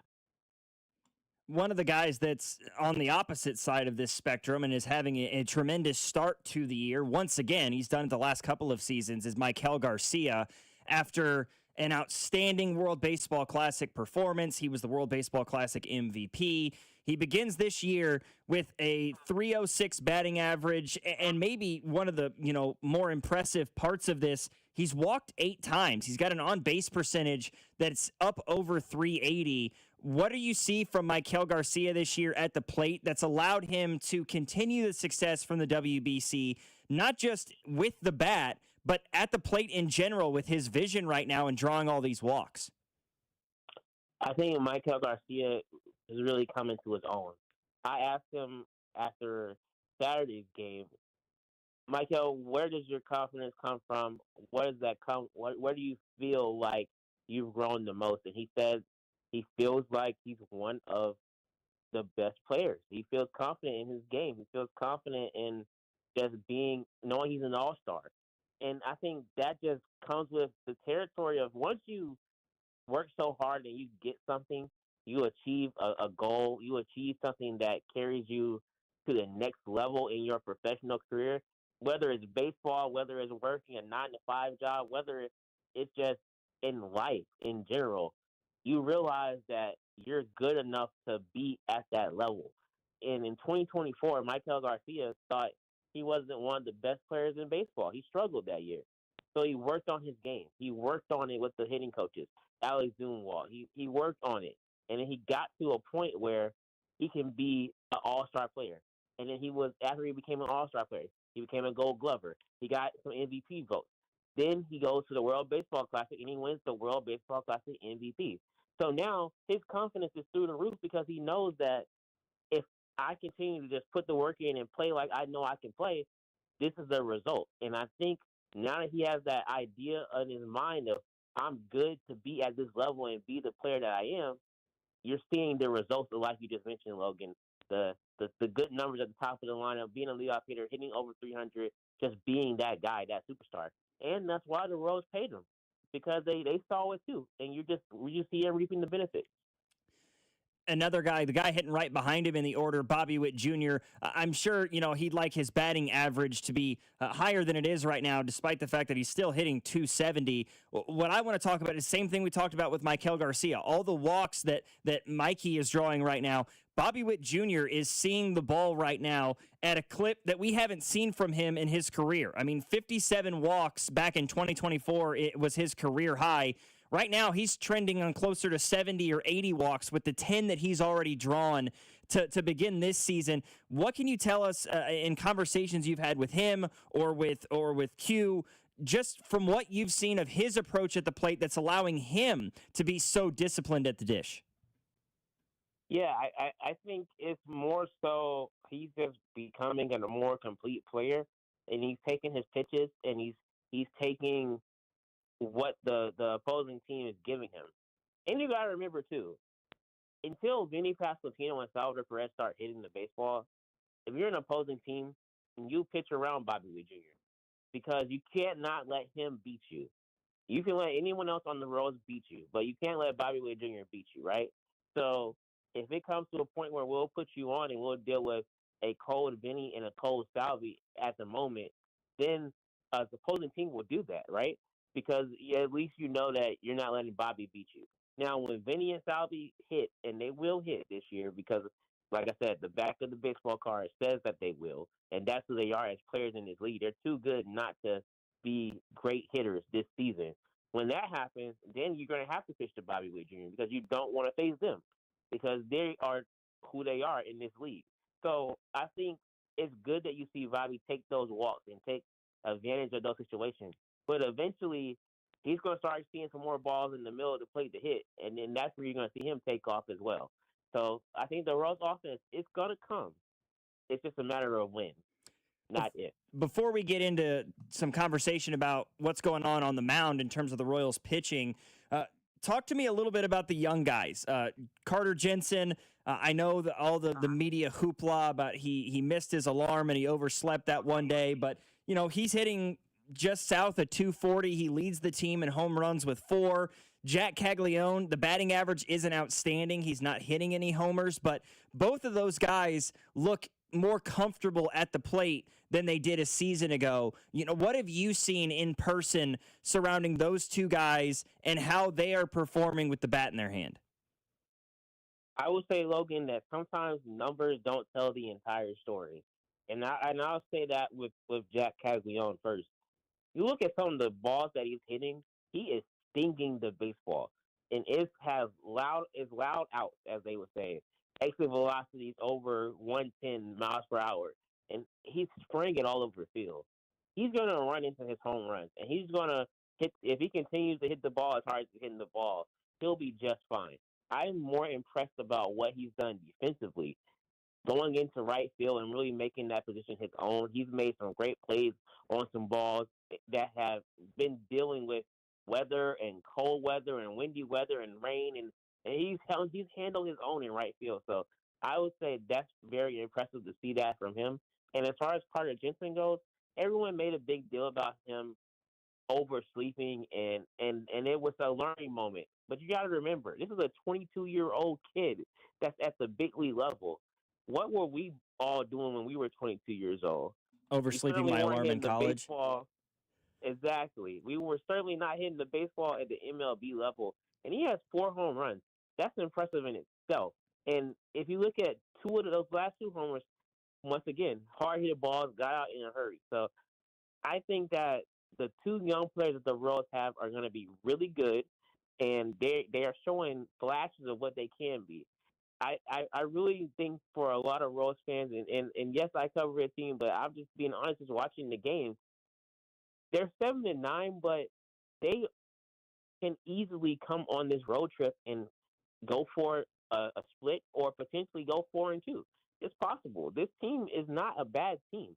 It's just they have to figure out how to put it all together. And if they do that, then the hopes of them making the playoffs and potentially getting into that mix for the division is still possible.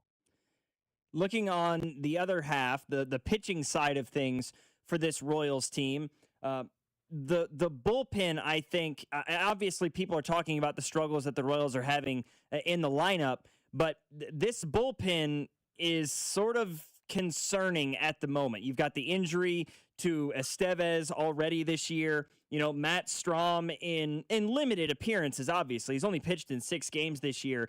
Hasn't quite looked like the all-star he was in Philadelphia. Schreiber has looked off at times this year as well.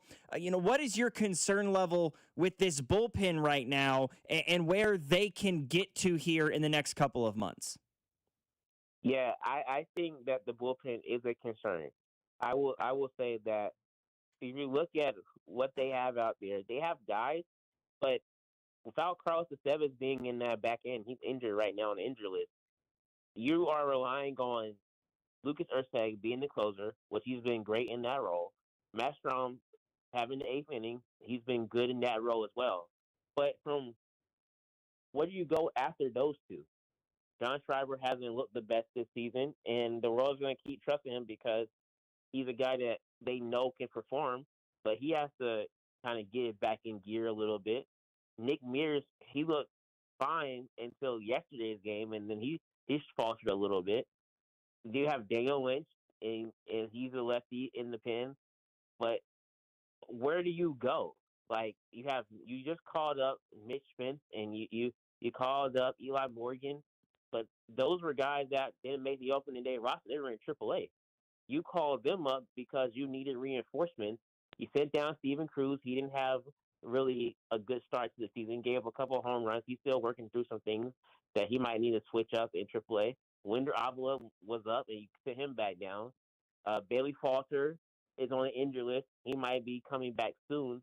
He was throwing a bullpen and felt fine, right, this past weekend. But where do you go with that bullpen? Who's the third guy? I think that's the question that the Royals have to answer. And do they have that guy? Is that guy on the roster? Is that guy in AAA? Because right now, someone has to step up. And if Schreiber and Mears aren't stepping up right now, that's the issue.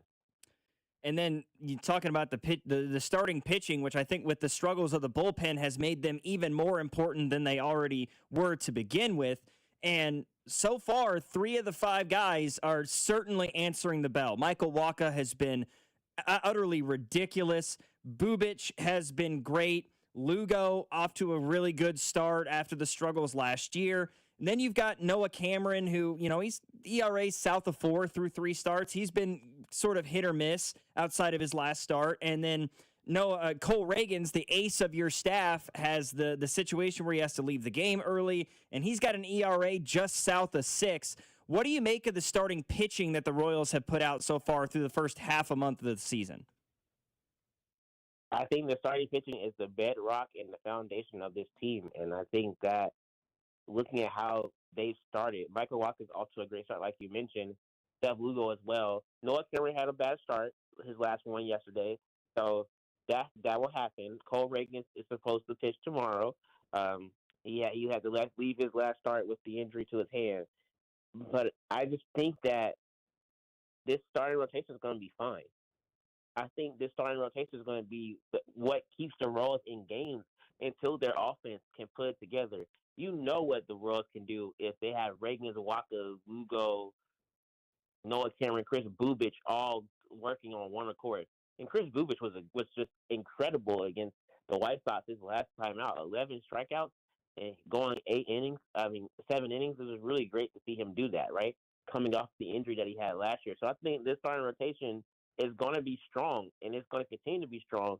And that's what gets you to the postseason, pitching and defense. And I think the Royals have that instance of doing that. It's just, can the offense come together and get them over the hump where they are scoring more than 3.75 runs per game, and they're scoring 4, 5, 6 runs each time out. If they can do that, they can win a lot of games. No question about it. And I mean, looking ahead to tomorrow's game, the pitching matchup is what immediately stands out. You know, Reagan's has sort of struggled at times to begin this year. I mean, he's got that near 6 ERA, but he's going head-to-head with the best that baseball has to offer in Detroit's Tarek Skubal. At least that's the probable starters for tomorrow's game. What kind of matchup are you expecting to see with those two guys on the bump? I think isn't it Valdez going tomorrow, I believe? Could be Valdez. Yeah, I may have gotten that wrong in my head. But if you know Cole Reagan, you know he's a gamer, and he didn't want to leave that game against the Cleveland Guardians the way that he left the game. You know, getting hurt, having an exit early. So if he's ready to go and he can go out there and be on the bump, he rises to the occasion. And I think you're going to see a strong bounce back from Cole Reagan. And also, he knows that the Royals need this game. They need to start off this road trip, 3 in Detroit, 3 in New York, in a great way. You're going to have all your pitching lined up for this series, for this road trip. And if he's going to set the tone, then that can help with the rest of the guys following in behind him. So I think Cole Reagan will give himself a good vintage performance, and I think we'll be in for a nice pitcher's duel tomorrow. Looking forward to it. Jalen, appreciate you taking the time tonight. Get some rest there in Detroit and get yourself ready to go for some Royals baseball tomorrow. All right. Thank you so much, Logan. Always fun. Always good talking to you.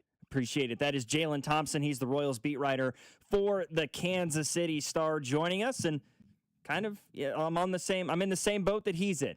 I think it's way too early to be panicking over what's happening with the Kansas City Royals. 913-586-7965.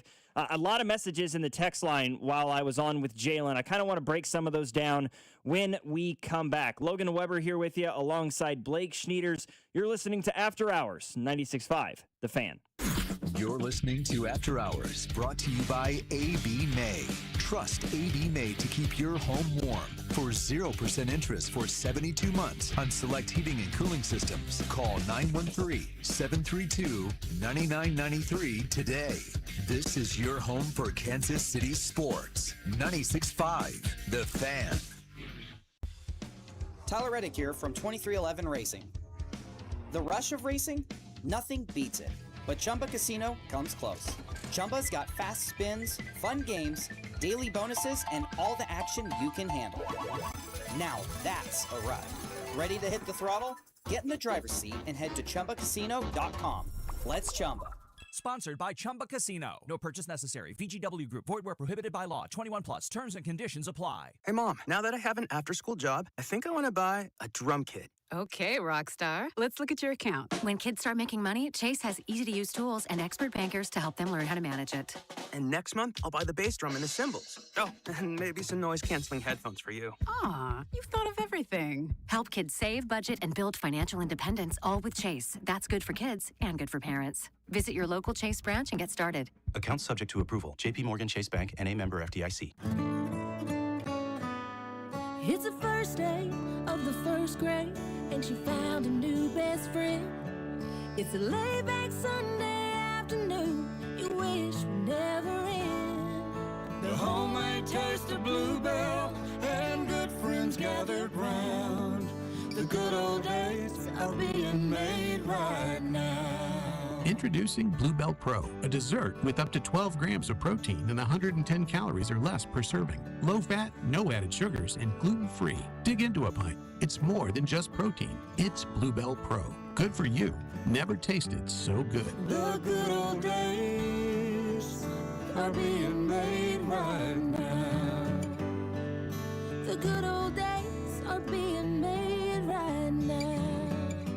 Look for Bluebell ice cream at all Price Chopper supermarkets and Cosentino markets. Men, we all know how important sex is in a relationship, both for you and your partner. But erectile dysfunction ruins sex, which can often have serious impacts on your relationship as well. This is Jeff for Heartland Men's Health, and if ED is a problem in your life, you understand the impacts it has on you and the one you love. But I'm here to tell you that ED is a treatable condition, and almost without exception, you can have really good sex again. At Heartland Men's Health, we're experts in treating ED. We've treated tens of thousands of men with protocols that are effective in well over 90% of cases, which means if you're like most guys, good sex will be the norm. You could even last up to an hour or more and bring a level of intimacy for you and your partner that might just astound you both. It's time to have really good sex again. So call us. Just $99 gets you blood work, a medical consult, and if medically advised, a test dose. And if that test dose doesn't work in the office, your visit is free. Call 844-447-6600 or go to heartlandmenshealth.com. We have 3 offices: Overland Park, Independence, and North Kansas City. Hi, I'm Emily, your friend and jeweler at Shane Company, where fine jewelry is always crafted with care no matter the price. Mother's Day, birthdays and graduations, weddings and anniversaries, the new job you got, and even the one you didn't. Give a birthstone necklace, a heart-shaped locket made in Italy, or high-quality diamond studs you can trade up every year. At Shane Company, we have something for everyone, because a friend wants you to win the gifting game. Visit us in store or at shaneco.com. Shane Company, your friend and jeweler. JR and Company, the only roofing company offering a free lifetime warranty on workmanship and a free shingle upgrade that can save thousands in future insurance premiums. Locally owned, veteran-owned, and family-owned. Call JR today or visit jrstormcheck.com. If you miss being able to finish a road trip playlist on a road trip, we can help. Just take it to Telly. Schedule your service at tellytire.com. The countdown to the World Soccer Championship is brought to you by Blue Cross and Blue Shield of Kansas City. From here, for wherever you are, that's the benefit of blue. Visit bluekc.com/benefit of blue for more information. As Pittsburgh prepares to welcome the nation to the unofficial beginning of football season, the city's kickoff celebration will begin with an unforgettable, invite-only night of music. The night before, Wednesday, April 22nd, at the Rivers Casino Event Center, featuring Jason Aldean, John Morgan, and Shane Prophet. Visit odyssey.com/the night before to enter now for your chance to win this national contest. Prizes include round-trip airfare, a 2-night hotel stay, and 2 tickets to the show.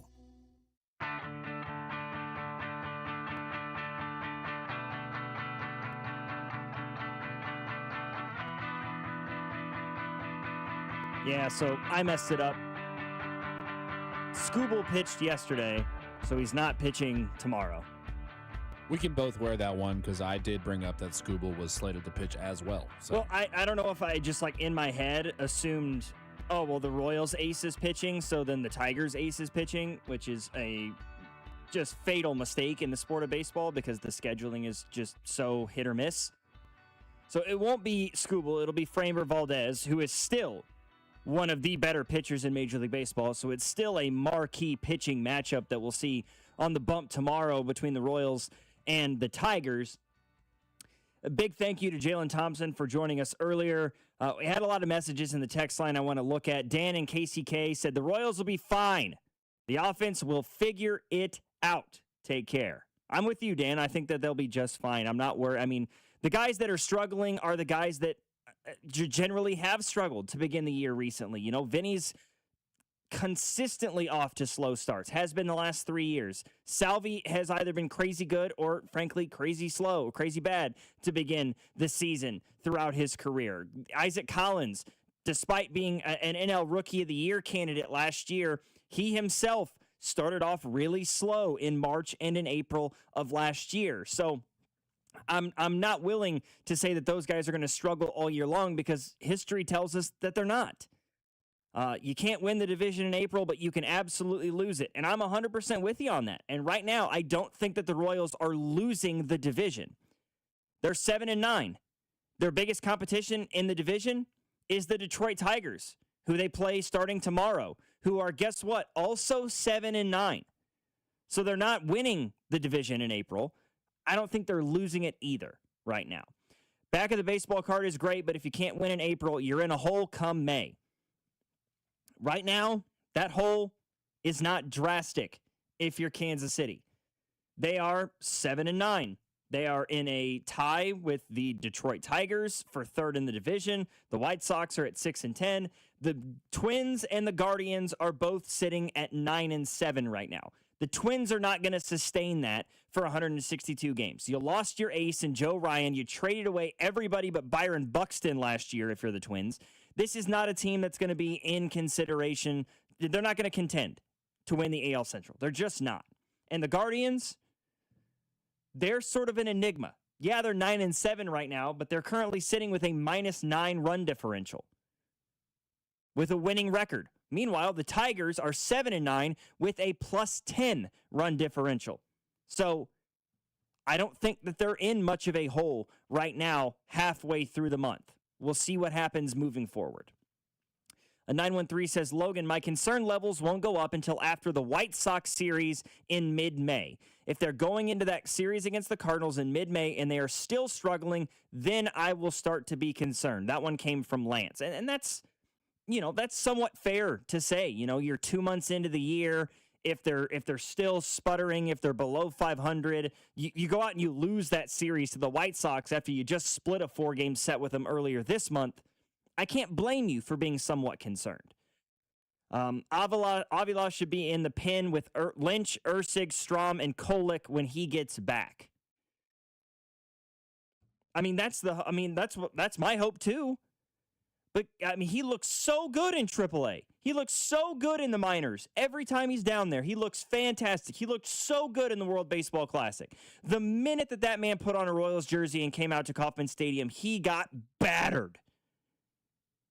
On national TV at that, against that Brewers team, he got swatted around. So yeah, I'm with you. I think that absolutely he should. But he's got to do something. He's got to prove it on the mound. And boy, he didn't do a great job of that during this first stint with the Major League Club this year. Why aren't the Royals going to re-sign Bubic? He's good and we could use him. Well, who's to say they won't re-sign Bubic? I don't think anything's been said that they won't re-sign him. They didn't this last year. They let that thing settle with arbitration, and they moved on. He was fresh off an injury, and they had bigger fish to fry a little bit. They gave Maikel Garcia the major extension after his all-star appearance last year. They gave Vinny an extension after he finished 4th among all first basemen in home runs and 2nd in RBIs. He was top 10 in baseball in RBIs. Those two guys warranted priority in terms of who got extensions last year. Bubic kind of fell behind because of the injury. I'm not saying that they're not going to re-sign him to an extension, but maybe depending on how he performs this year, last year might have been your best chance, right? It's not that they may go into this offseason and want to re-sign Chris Bubic. They just cannot afford to do it. He might be helping out his market value. This morning, I believe that Vern, I don't want to speak for Vern, but I believe when I was listening to him, he alluded that Bubic, kind of like last year, and Cameron could possibly be used as trade pieces later on in the year. So I think there's a little, concern from Royals fans in that aspect, which there really shouldn't be. They are two really good. You can't have 3 and 4 aces on the team.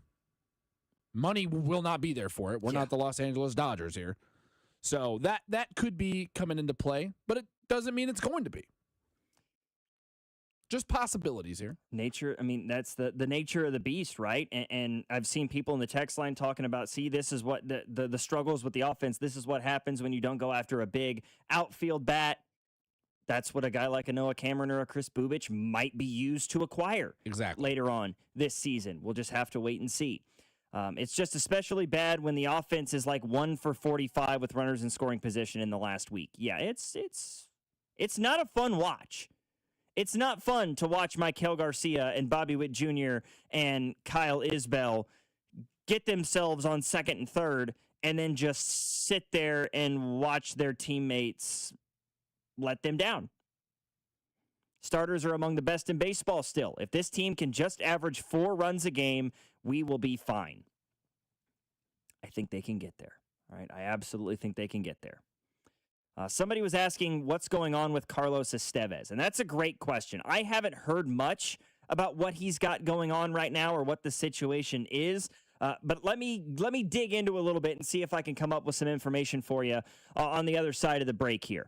Logan Weber here alongside Blake Schneiders. You're listening to After Hours. Our text line, 913-586-7965. Here on 96.5 The Fan, your home for Kansas City sports. You're listening to After Hours, brought to you by A.B. May. Trust A.B. May to keep your home warm. For 0% interest for 72 months on select heating and cooling systems, call 913-732-9993 today. This is your home for Kansas City sports. 96.5 The Fan. Hi, I'm Carter. And I'm Charlie. We'd like to share a quick story about a homeowner named Jack. Jack had a home he needed to sell fast. And Jack thought he had it all figured out. So Jack talked to multiple cash buyers. Jack chose the highest offer. But the day before closing, guess what? The buyer backed out, leaving Jack with the moving truck all packed in the driveway and not sure what to do. Jack learned the hard way that the highest offer isn't always the right offer. Jack got suckered. Make sure you aren't hung out to dry. Call our dad at Rex Buys KC. Our dad is local, he knows Kansas City, and he actually closes deals. No repairs, no fees, no showings, no surprises. Just a fair cash offer and a smooth process. Now, don't be like Jack. Call 816-330-6000 or visit rexbuyskc.com. Rex Buys KC, helping people make smart choices one home at a time. Sex, intimacy, love. These 3 things are critical to a good relationship, and that's the problem with erectile dysfunction. It often destroys sexual enjoyment and intimacy. It stresses the love between partners, often to the breaking point. This is Jeff for Heartland Men's Health, and if you're suffering with ED, you likely know exactly what I'm talking about. But I also want you to know that ED doesn't have to impact your relationship anymore. At Heartland Men's Health, we're ED experts, with our focus on men's sexual health. We've treated tens of thousands of men and have treatments that are effective in well over 90% of cases. I promise you, if you're like most guys, you can get your sex life back, perhaps even performing like you haven't in years. So if ED is affecting you, it's time to get back to better sex, better intimacy, and deeper love. Call us. Just $99 gets you blood work, a medical consult, and if medically advised, a test dose. And if that test dose doesn't work in the office, your visit is free. Call 844-447-6600 or go to heartlandmenshealth.com. Did your HVAC struggle through this rough winter? When it comes to your home comfort, trust the local experts at Hamilton Plumbing, Heating, AC, and Rooter. Right now, you can save up to $2,000 on a new HVAC system with our trade-in allowance program. Over 40 years experience and more than 8,000 five-star reviews, plus our exceptional service guarantee means you get safe, reliable service and peace of mind. Visit callhamilton.com/radio for details, terms, and conditions. Whether you're commuting to work or heading out for a fast coffee break, getting an auto insurance quote is just a tap away. With AAA, you're always connected, so you can focus on the road ahead. Rest easy knowing AAA's got you covered, no matter where life takes you. AAA, we're always with you. To start your quote, visit AAA.com/insurance. Insurance provided to qualified AAA members by Automobile Club Inter-Insurance Exchange and AAA affiliate insurers. Membership requires a separate payment. I love a day on the water with friends, but my moderate to severe plaque psoriasis sometimes holds me back. Now I'm all in with clearer skin thanks to Skyrizi. Risankizumab Riza, a prescription-only 150 milligram injection for adults who are candidates for systemic or phototherapy. Teaching music is my passion, but my active psoriatic arthritis can limit me at times. Now I'm treating my joint symptoms with Skyrizi. With Skyrizi, most people with plaque psoriasis saw 90% clearer skin at 4 months. Or if you are an adult with active psoriatic arthritis, Skyrizi helps you move improved with less joint pain, stiffness, swelling, and fatigue. Don't use if allergic to Skyrizi. Serious allergic reactions, increased infections, or lower ability to fight them may occur. Before treatment, get checked for infections and tuberculosis. Tell your doctor about any flu-like symptoms or vaccines. There's nothing like clearer skin. There's nothing like better movement, and that means everything. Ask your doctor about Skyrizi. Visit skyrizi.com or call 1-866-SKY-RIZZI to learn more. Draft coverage on 96.5 The Fan is brought to you by Blue Cross and Blue Shield of Kansas City. From here for wherever you are. That's the benefit of blue.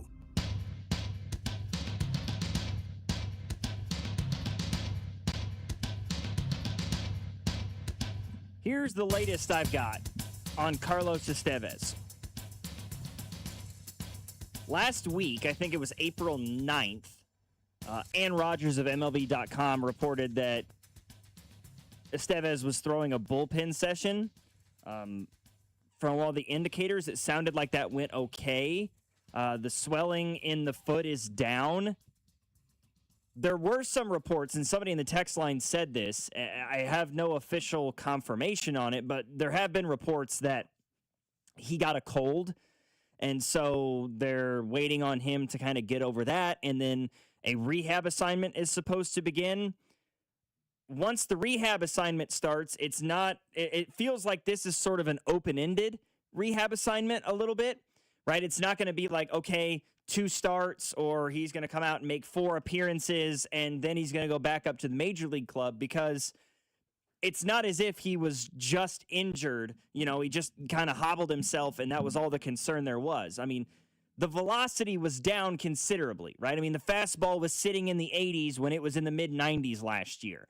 So I think from what I've gathered, they want to see him pitching with some velo down in the minors before they make the decision to bring him up to the major league club, right? They certainly have some things to be wary of right now.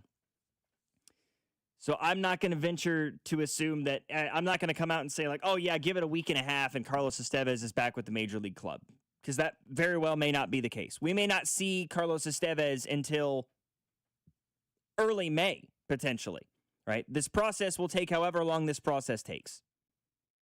Until they feel comfortable with his control and especially his velocity, then the question becomes, well, what's his role in the bullpen when he comes back, right? Because I think Lucas Erceg has looked comfortable in that 9th inning role as this team's closer.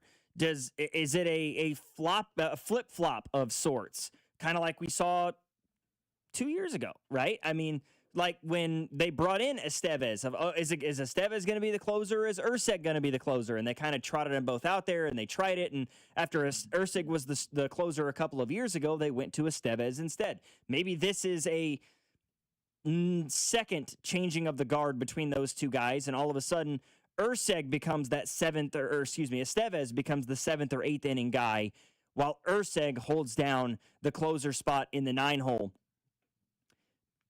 It remains to be seen what his role looks like when he gets back to Kansas City. First and foremost, though, he's got to get himself back in the first place, right? I mean, what his role looks like when he's here is one thing, but doesn't mean diddly squat if you don't get back to this level in the first place. I think the biggest concern for the Royals right now with Estevez is they want him to be in that closer role. It's the trust factor. Because if we're going to label you as our closer, especially coming off a 42, 43 save season where you led all of Major League Baseball in saves, the best closer in baseball, you have to be trusted. And when not only your velocity is down, which that was a story coming during spring training, which is why they let him go to the World Baseball Classic, when we know that he's a historically slow ramper-upper. New term there, ramper-upper. When he's a historically slow guy to progress and get that velocity up, not only was his velocity down, but like you said, could not find the strike zone, and we saw what happened. Gave the game away. So their biggest thing right now is, I believe, they want him to be the closer. The trust factor has to be there. Can he come in, throw in flamethrower balls, as well as closing out games. Because I truly believe if he does get back to that level, which I believe he will, I don't think this is a big problem as far as he's just lost it. I think it's a lot more of, hey, he had an unusual offseason, and for a guy who's already a slow progression in the offseason, now you've kind of messed with that. You need to get back, so that's going to take more time to do it. I think it's going to end up being Strom, Urseg, Esteves. But like you said, the trust factor is going to remain to be seen. It's all a waiting game, and that's the worst part about being a sports fan is the waiting and the watching and the seeing what happens aspect of it all. Logan Weber here with you alongside my producer tonight, Blake Schneiders. This is After Hours. Our text line, 913-586-7965. More Royals conversation, more Chiefs conversation coming up, as well as some Rory McIlroy at the Masters. And, hey, the NBA regular season ended yesterday. Is this a good time to talk about the playoffs, potentially? Might do that coming up here on After Hours, 96.5, The Fan. You're listening to After Hours, brought to you by AB May. Trust AB May to keep your home warm. For 0% interest for 72 months on select heating and cooling systems, call 913-732-9993 today. This is your home for Kansas City sports. 96.5, The Fan. I hope you're sitting down. The ACA Marketplace has announced significant increases on monthly premiums with deductibles over $10,000. You can enroll with Matt B. and KC at BBS Insurance's Freedom of Choice plan now. You don't have to wait. Their plan lets you use any doctor, has zero outpatient deductibles, and it's 30 to 60% lower costs than most Obamacare plans. Also, there's no income disclosure required, so no potential tax penalties. If you are a small business owner or pay for your own health insurance, you're uninsured, you're on COBRA, or your employer coverage is just too expensive. Call Matt B. and KC for an instant quote over the phone at 816-205-4664. That's 816-205-4664. Or go to bbsinsurance.net. That's bbsinsurance.net. They will customize a plan chosen and managed by you, not the government. Low testosterone can be a real problem for many men. It causes poor sleep patterns, decreased energy, low sex drive, and it makes it really hard to stay in shape. And as we all know, a healthy body is very important to our overall health and well-being. This is Jeff for Heartland Men's Health, and if some or all of these symptoms sound like you, we can likely help you be done with low T. We can also help you lose weight, support your metabolism, improve your gains in the gym, and more with our new targeted body composition plans featuring GH peptides, NAD+, GLP-1s, PDA, and more. Our low T protocols, applied in conjunction with our body composition plans, will help most men see real improvements, true weight loss, higher energy, improved sleep, stronger workouts, and a renewed sex drive as well. Your initial visit is just $99 and includes blood work and a medical consult. And if you start on treatment the same day, your visit is free. Call 844-447-6600 or go to heartlandmenshealth.com. Featured therapies are compounded and have not been evaluated nor approved by the FDA. Provider prescription required. See website for details. It's the first day of the first grade, and she found a new best friend. It's a laid-back Sunday afternoon you wish would never end. The homemade taste of Bluebell and good friends gathered round. The good old days are being made right now. Introducing Bluebell Pro, a dessert with up to 12 grams of protein and 110 calories or less per serving. Low fat, no added sugars, and gluten-free. Dig into a pint. It's more than just protein. It's Bluebell Pro. Good for you. Never tasted so good. The good old days are being made right now. The good old days are being made right now. Look for Bluebell ice cream at all Kansas City metro area Hy-Vee locations and all Walgreens. Did you know about 1 in 3 people with plaque psoriasis may also develop psoriatic arthritis, which causes joint pain, stiffness, and swelling? Does this sound like you? Listen to what it sounds like to be a million miles away.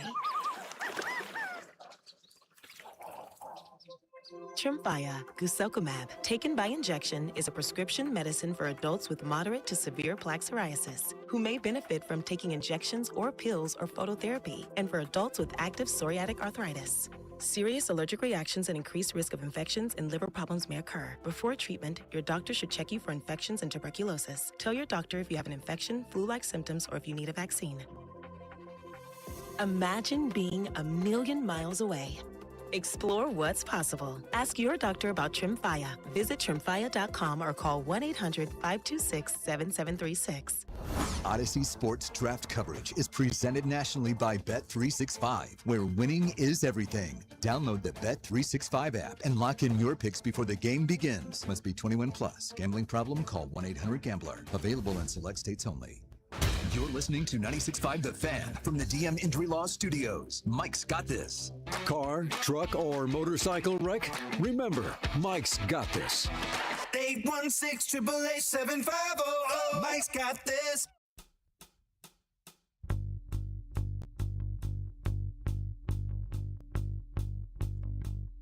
Well, there is some Kansas City Royals news today that does involve the diamond, but not necessarily them on it. Earlier today, courtesy of Andy Alcock of KMBC, a plan is being discussed to attempt to get a public vote on a new Royals ballpark. The Kansas City City Council discussed on Thursday of last week a possible petition that if it was to get the required number of signatures, it would put a ballot measure on the table for the people to vote on that would invest $6 million from the city into a new ballpark located somewhere in the Washington Square Park area. According to Kansas City Councilman Jonathan Duncan, they said, quote, the voters overwhelmingly stated what their position was on public dollars for a billionaire's ballpark. Talking about the sales tax vote 2 years ago that was declined, that was voted down. I think the threshold is around 2,200 signatures that we would need for a petition to bring this to a vote of the people. We'll see what happens.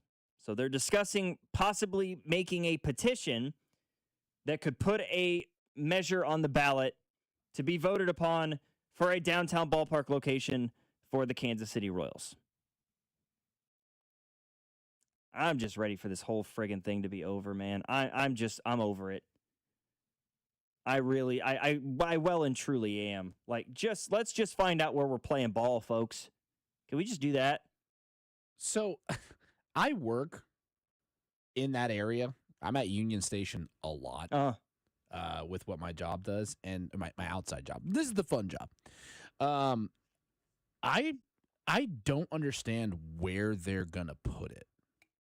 It doesn't logistically make sense to me.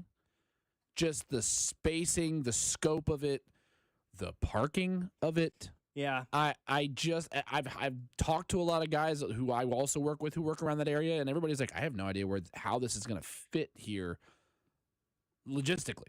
Right. And obviously it's not just a few people that have those concerns, right? I mean, parking is one that we hear about all the time. You know, I'm not quite as fearful of parking or traffic in a downtown ballpark as maybe some others are. I mean, yeah, I understand it can be bad. It's not like driving in and out of Kauffman and Arrowhead is a walk in the park either. No, that's very true. I mean, it's better for Royals games than it is for Chiefs games. 100% agree. Sure. I will 100% agree. To highlight, I get why they want to put it there because the rail car is right there. Yeah, not to mention... So you can park up and down a lot of places, hop on the rail car, pull right up to the stadium. So that makes sense to me. Not to mention the infrastructure that's in place in the area immediately surrounding where this possible ballpark would be, right? I mean, the restaurants and the shopping centers and the bars, it makes so much sense. And it's funny because, I mean, my opinion on it has shifted in the last 10 years, as a 16, 17, 18, 19-year-old kid going through high school and early on into college, I despised the idea of a downtown ballpark because I was in that same boat. I thought, well, the parking's going to be a nightmare. You're not going to be able to get in and out of downtown. It's just going to be too much of a hassle. And then as I got older and I started to experience other ballparks in the U.S., I went to Busch Stadium more as an adult. I went once when I was a kid, but as an adult, going to Busch Stadium to see the Cardinals play more than once.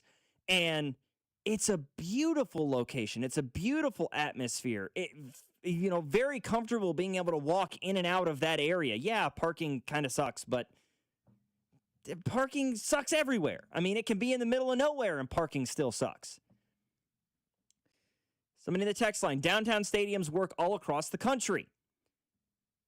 Kansas City leadership is pretty incompetent. Okay, your words, not mine. But I'm guessing we can figure out parking. Also, the citizens of the city are going to mess around and we are going to lose this club permanently. I mean, that's been my biggest concern the whole time, right? That's what I've said over and over again. I don't care where in the metro they play as long as they're in the metro. I am from Missouri, okay? I grew up on the Missouri side of the metro. As a kid, I would have hated the idea of the Chiefs or the Royals going to Kansas. Now, as an adult, I just want them here. I don't want to be watching a baseball game 10 years from now and watching the Las Vegas Athletics battle it out against the Nashville Royals. That's the last thing I want. I didn't want to watch the Kansas City Chiefs, to watch the Las Vegas Raiders battle the San Antonio Chiefs in an NFL game. I do not care in the slightest which side of the state line they reside on. Are they downtown? Are they in Overland Park? Where? Or KCK? It does not matter to me. I want the teams that I root for to continue to be in the area that I live in the area that I love, in the area that I grew up in. That's all that matters to me. Yeah, does it suck that I'm going to have to drive 10 minutes further to get to Arrowhead now than I would have previously? Yeah, that's kind of a bummer. Is it going to suck that I may have to drive 10 or 12 minutes further into Kansas City to get to a Royals game than I would have before? Yeah. At least I won't have to watch my favorite team on television because I can't watch them in person because they're 9 hours away. Or, God forbid, have to find a new team to root for. Just ask St. Louis how that worked out for them. All I have to say, man. That's just a scare tactic. John Sherman's from Kansas City, and he's not relocating the team. Boy, I think you're right. But are we really that confident? I'm not betting against a billionaire to not go make money. Let's just put it like that. I mean, I would love to be on the other side of that fence. Been proven wrong a lot of times in the past. So, I'm sure. I am so beyond certain. Again, that Rams fans felt the same way about Stan Kroenke. Now, did he grow up in St. Louis? No, but he grew up in Missouri. Born in Columbia. He was a Rams fan. What did he what did he just up and decide to do? Mark Davis, obviously, his dad put the team in Oakland and in Los Angeles, and he up and moved his team to Vegas. So being from an area, history has told us, is not always going to keep somebody in an area. Just the way it goes sometimes. You go where the money is, right? The guy's a billionaire for a reason. 913-586-7965. More coming up. Let's talk Chiefs. Let's talk Masters. Let's talk lawns, okay? Because I'm in my second year now, my second spring of being a homeowner. And I have to say, I am over it. Logan Weber alongside Blake Schneiders. You're listening to After Hours. 96.5, The Fan. You're listening to After Hours, brought to you by A.B. May.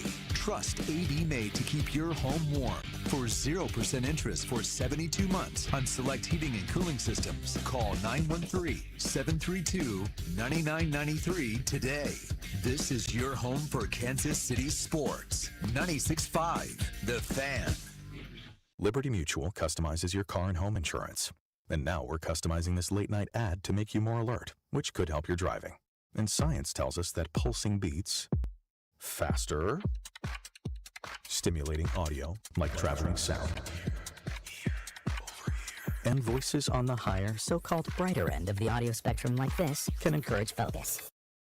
Also, a familiar tune can help, so... Liberty, liberty, liberty, liberty. CertaPro Painters recently painted my home and exceeded my expectations. I booked a free estimate, reviewed a detailed proposal, and scheduled my project on the spot. When you choose CertaPro Painters, you're partnering with trusted local professionals with over 70,000 five-star reviews. Ask about their spring sales event for 10% off qualifying projects through May 15th. Each CertaPro Painters business is independently owned and operated right here in KC. Schedule your free estimate at CertaPro.com. That's Certa with a C. Men, we all know how important sex is in a relationship, both for you and your partner. But erectile dysfunction ruins sex, which can often have serious impacts on your relationship as well. This is Jeff for Heartland Men's Health, and if ED is a problem in your life, you understand the impacts it has on you and the one you love. But I'm here to tell you that ED is a treatable condition, and almost without exception, you can have really good sex again. At Heartland Men's Health, we're experts in treating ED. We've treated tens of thousands of men with protocols that are effective in well over 90% of cases, which means if you're like most guys, good sex will be the norm. You could even last up to an hour or more and bring a level of intimacy for you and your partner that might just astound you both. It's time to have really good sex again. So call us. Just $99 gets you blood work, a medical consult, and if medically advised, a test dose. And if that test dose doesn't work in the office, your visit is free. Call 844-447-6600 or go to heartlandmenshealth.com. We have 3 offices: Overland Park, Independence, and North Kansas City.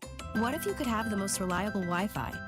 And get this. What if you could keep it at the same price for 5 years? That's the Xfinity 5-year price guarantee. Just 5 years of fiber-powered Wi-Fi that boosts speeds to the devices that need them most. That finds and fixes problems before you even notice them. Like super intelligent Wi-Fi with a 6th sense. And that keeps you gaming in the fast lane, even when the whole family's banking on bandwidth. And here's the best part. No annual contracts, no hidden fees, and our best equipment included. Plus, get online in minutes with same-day Wi-Fi. Hey, let's face it, a lot can change in 5 years. Kids grow taller, dreams grow bigger, but your Wi-Fi, it would stay reliable and the price would stay put. The Xfinity 5-year price guarantee. Lock in your price and unlock the possibilities. Xfinity, imagine that. Select plans only. Restrictions apply. Powered by fiber, connected to the premises by coaxial cable. Actual speeds vary. Having unexpected car trouble or just in a car accident? You need Jay's Southland Tow Service. They have 20 years of experience and service the KC metro area. They specialize in light, medium, and heavy duty, also in commercial transport and construction equipment. Keep this number handy, 816-779-4TOW, or go to southlandtow.com. Use the tow service trusted by most local police departments, Jay's Southland Tow. There's nothing they can't do, so be in the know and use Jay's Southland Tow. Have you been diagnosed with head or neck cancer? At Kansas City Proton Institute, we're delivering the future of cancer care with state-of-the-art proton therapy right here in KC. Proton therapy means increased precision, reducing side effects like dry mouth, difficulty swallowing, and the loss of taste as compared to conventional radiation. If you've been diagnosed, don't wait. Get your second opinion today and see KC's largest, most experienced proton therapy team. Visit kcpi.com. Kansas City Proton Institute, where you see the best in KC. 96.5 The Fan's draft coverage is brought to you by Gann Asphalt and Concrete, the Leavenworth PD, and the Salvation Army Civic Breakfast. Hey, it's Seth Lugo, and this is your home for Royals Baseball, 96.5 The Fan. KFNZ FM and AM, HD1 and HD2 Kansas City, an Odyssey Sports Station.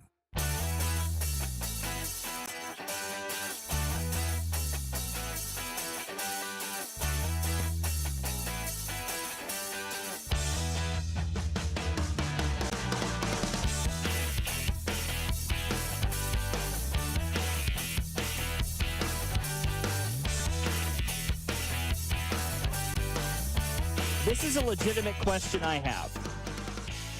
For anyone who is in a similar position to myself. Okay? I'm speaking for the men and the women that have a yard. Okay? They have a backyard, they have a front yard, what have you. You have grass somewhere on your property. Okay? My question is, how do some of you enjoy this crap? Like, I'm into my second year now. My wife and I bought our house. We live in Grain Valley. If you're not familiar, it's just down I-70, other side of Blue Springs, in between Blue Springs and like Oak Grove. We love the area that we live in. We love our house. We bought it in March of last year. And I can remember when we bought our house, you know, I'd always lived outside of my parents' house growing up. You know, I lived in a dorm room my freshman year of college. And then I lived in a house off campus, but it had like a super narrow front yard. And either my roommates or our landlord would mow our yard most of the time. And then I lived in an apartment for 2 years before I graduated college. And then my wife and I always lived in an apartment when we lived in Springfield. So I'd never had a yard of my own until last March at 27 years old when we bought our first house. And I was so excited about the idea of having to mow my own yard. You know, I was excited about getting a lawnmower. You know, I bought a self-propelled push mower for my front yard. And then a family friend of ours gave us a lawnmower, a riding mower. You know, it's still in pretty good shape. It runs pretty well, although the battery's dead and I'm having to replace that right now. I was so excited about mowing my yard for about 3 months. And then I was like, you know, no, this genuinely sucks ass. Like, I'm tired of it. I am so sick of mowing my yard. So, like, is that a feeling that, like, does the love of taking care of the yard, does that come back? Or is it just like I've lost it forever and now I'm just going to hate every time I have to pull the crank or turn the key on a mower? Let me ask you this. One, do you have a decent sized yard? Like, how big is your yard? How long does it take you to mow the yard? So the front yard, again, I have a self-propelled push mower for the front yard and for the sides of the house. The front inside of the house typically takes me like 15 to 20 minutes. It's not a super big yard. And most of the time, the biggest hassle that I have is I don't want lawn clippings like in the yard. So I have a bag on my mower. And so I'm constantly having to like run to the backyard behind the shed and dump the grass or, you know, those sorts of things. I used to just like put it in a trash bag and like throw it away. But that was just so much worse. I mean, that was way more trouble than it was worth. So that's sort of the hardest. That's what takes the most amount of time. But it's like 15, 20 minutes to mow the front yard, and then it's probably closer to a half hour to do the backyard. Okay. Second question. Do you have accessories and or fixtures in your yard? Do you have like a garden bed or probably in the backyard, or do you got like flowers up front? Do you have any mulching areas that you got going on? Nothing yet. My wife and I did just do like our first real landscaping project in the front yard of our house. We have a flagpole like right in the middle, like right in our front yard, right next to the driveway. So you did a little mulch at the bottom or something? Yeah, it was full. It was just like rock that was around, like little rock pebbles and a rock edging that went around the flagpole, but it didn't look great. So we pulled all the rock and all the dirt out, and we took the big rock edging tools away. And so we put in like they're like brick mold edge.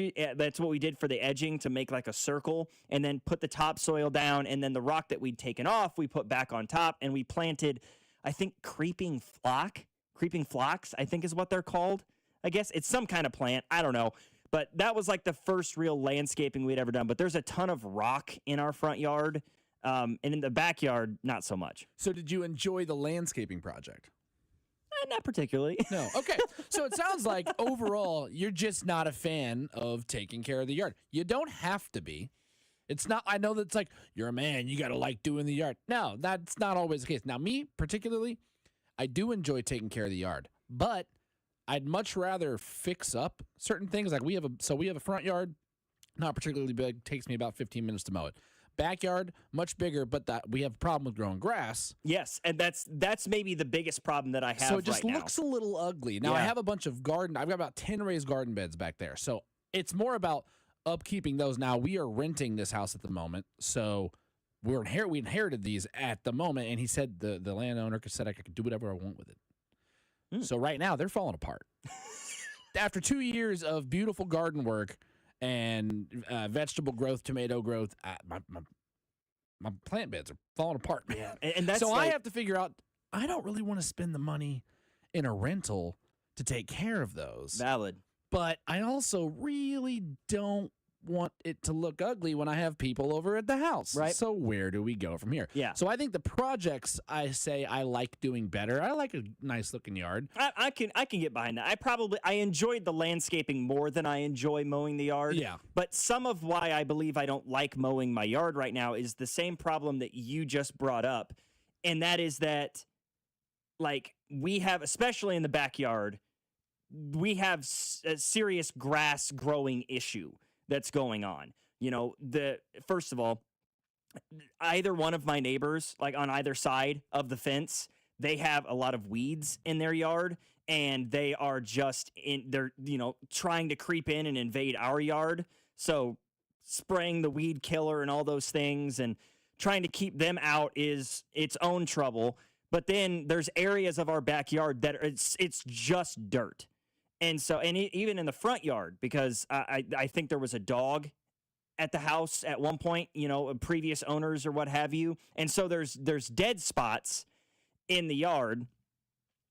And so I'm trying to that's it. Maybe I just need advice on how to grow grass in my yard. Well, the text line is giving you a lot of advice right now. And one of the things I was going to say about your yard clippings, it looks like the text line has already beaten me to it. One, if you cut your grass once a week, leave the yard clippings on. That way it doesn't get larger than about, 1.5 inches, 2 inches. It's also not bad. It's good for the grass. Right. So it doesn't hurt. If you wait, 2-3 weeks, I just don't want to.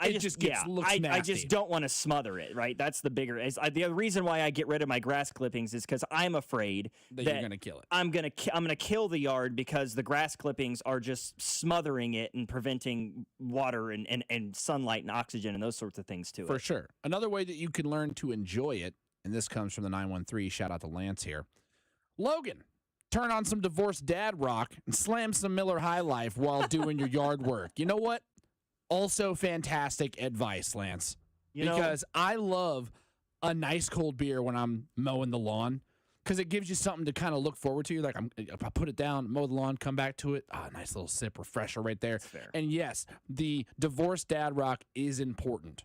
Now, have you bought yourself a nice shiny white pair of New Balances? No, because those are a staple in being the grass mower. I'm not a father yet, so the New Balance once fatherhood comes into the equation, the New Balances might start to the devil on my shoulder might start whispering in my ear a little bit. No, I've got an old pair of they're white. I got an old pair of white Adidas shoes that I had in college. Those are my yard mowing shoes. That's a great start. They are white, but they're not New Balances. They're Adidas. And they're no longer white. They're green at this point from weed eating and mowing and all the things. So as they should be. And just I don't assume you do this, but just in case, don't mow your yard in flip-flops. No, absolutely Don't do that. Don't ever do that. Always closed-toed shoes. Knew a guy, no toes left. Don't do it. Swear to God. You're being so serious right now? I know. Yep. Wow. Swear to God. My dad almost doesn't have fingers. He's a hell of a dancer, but no toes. I'm not kidding when I say this. True friggin' story. Oh. Does not have toes anymore from a lawn mowing accident where he was barefoot as a kid. Don't ever do it. See, similar story with my dad. He almost doesn't have fingers on one of his hands because when he was a kid, my dad lived on a farm in Iowa. Reason why I'm an Iowa fan, for those who are just picking up on that. And my grandpa was mowing the yard. My dad was he was playing with a ball in the yard or something. And the ball, careened off and landed right in front of my grandpa as he's trying to mow the yard. So my dad, little kid, sticks his hand out to try to grab the ball. His hand right over, lawnmower clips his hand. Now, it only really caught one of his fingers, but it killed the nerve endings in my dad's middle finger. So he can't bend like the upper half of his. So you have he's got trigger finger now. You've got the 2 knuckles on your middle finger. He can't bend the top one. He can only bend the second one, the middle one. So when he bends he can't. Yeah, it just stays straight. Now he's just permanently just flipping the bird to people. He can't fully make a fist. So he just sits there that's his middle finger just sort of sits there. It looks like he's flipping somebody off when he tries to make a fist. That's better than him losing multiple fingers and then giving the Stavi wave every time. So. Yeah, could be that. And the fingernail is just torn to shreds still to this day. But you will learn to like it, but you have to allow yourself to learn to like it. I think if you go into it begrudgingly every time, you're always going to think of it as a chore. Yeah. If you think of it like, I'm going to use this 30 minutes to listen to a podcast, catch my daily news for sports updates. Like, again, shout out to the 913 post lawn work beer, top 5 beers you can have. Okay. I'm telling you. I don't know if you're a big beer guy or drink guy. On occasion. I'm not a huge alcohol guy. Dude, a one beer after yard work, fantastic. Okay. My question then becomes, what else is a top 5 beer? Like I myself, I don't drink a ton, but go to a wedding reception beer. No, those aren't top 5 beers. It's a good beer to me. It's a yeah. So no beer is a bad beer. I've consumed a few shower beers in my time. Those are fairly I would solid. say first patio beer of spring, great, top 5 beer. Long hard week at work might be top 8, but I don't know if that's a top 5 beer. Like Friday night after work beer to get yourself ready for the weekend. That's a great beer. Okay, but I don't know if it's a top 5 beer. Interesting. I'm wondering to myself, because of, is the reason why I don't enjoy taking care of my lawn because there's so many problems with is it just a situation where it's got to get worse before it gets better sort of thing? Like I've got to get my yard in a position where it's nice and all I have to do is maintain it. And then it's enjoyable. So it is, and I don't enjoy it right now because I'm in the process of making my lawn nice. I definitely think you're onto something because the more you're in the process of making your yard nice, you then take more pride in the work you've already put into it.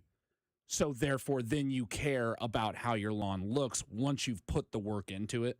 I like that. Yeah. That's a good idea. Again, that's where the learning to love it comes in because now you're almost forced to because you're like, well, I put all this work in, I'm not going to let it go to waste now.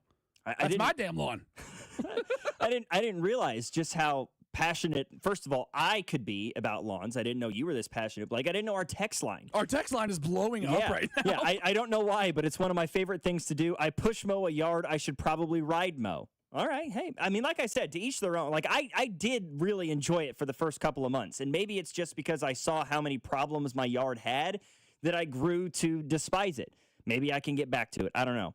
My older son and his family just built a new house in Grain Valley. Oh, that's awesome. Congratulations. Good for them. It's a beautiful area. It really is. It's getting so much bigger. It's shocking to me just how close it is to Blue Springs. Like, my house it's a Grain Valley address. I'm a minute away from one of the middle schools in Grain Valley, but my house is actually closer to Blue Springs South High School than it is to Grain Valley High School. That's how close those two towns are to one another. It's insane to me. And everything you could possibly need right there, but it does still feel sort of like a small town, and it's kind of beautiful in that respect. I've owned 3 houses in my lifetime. My wife and I now rent an apartment in the Crossroads. I love every minute of getting off of work and not having to do yard work. I don't know if I'll ever buy a house again. I mean, those are valid points. I mean, that's fair. That's fair. It's not for everybody. Yeah, not man. Everybody likes it. I'm the son of a farmer. It's just kind of in my DNA. He was the son of a farmer who was the son of a farmer. I'm a 4th generation. I am not a farmer. Okay. But I do enjoy a little bit of yard work. Right. From the 913 Logan, this is to our top 5 beer category. Cold beer during a lap dance is top 5 beer. Shout out to Lance. All right. Never experienced that one, so I'll take your word for it. That'll be a fleeting one. You know? That's hilarious. Best man or wedding officiant beer with the groom before the ceremony beer. All right. Fair. I have to say, groom beer right before the wedding, that's a pretty solid beer. I've experienced that one myself. That was pretty good. From the 816, sitting on the 19th hole after a round of golf looking at the grass, that is a good beer. Depends on what kind of day you had. The beer makes the day better, regardless of the day you had. Fair. But is it, But if you shot is it a celebratory beer? If you shot the round of a lifetime, then you're definitely feeling good. I feel like a celebratory beer on the 19th hole after a round has got to be, after a solid round, is got to be good. I generally do not have that. Okay, my 19th hole beer is after I just shot a 115 and lost my 7-iron in the trees. Were you golfing with me? It sounds like it.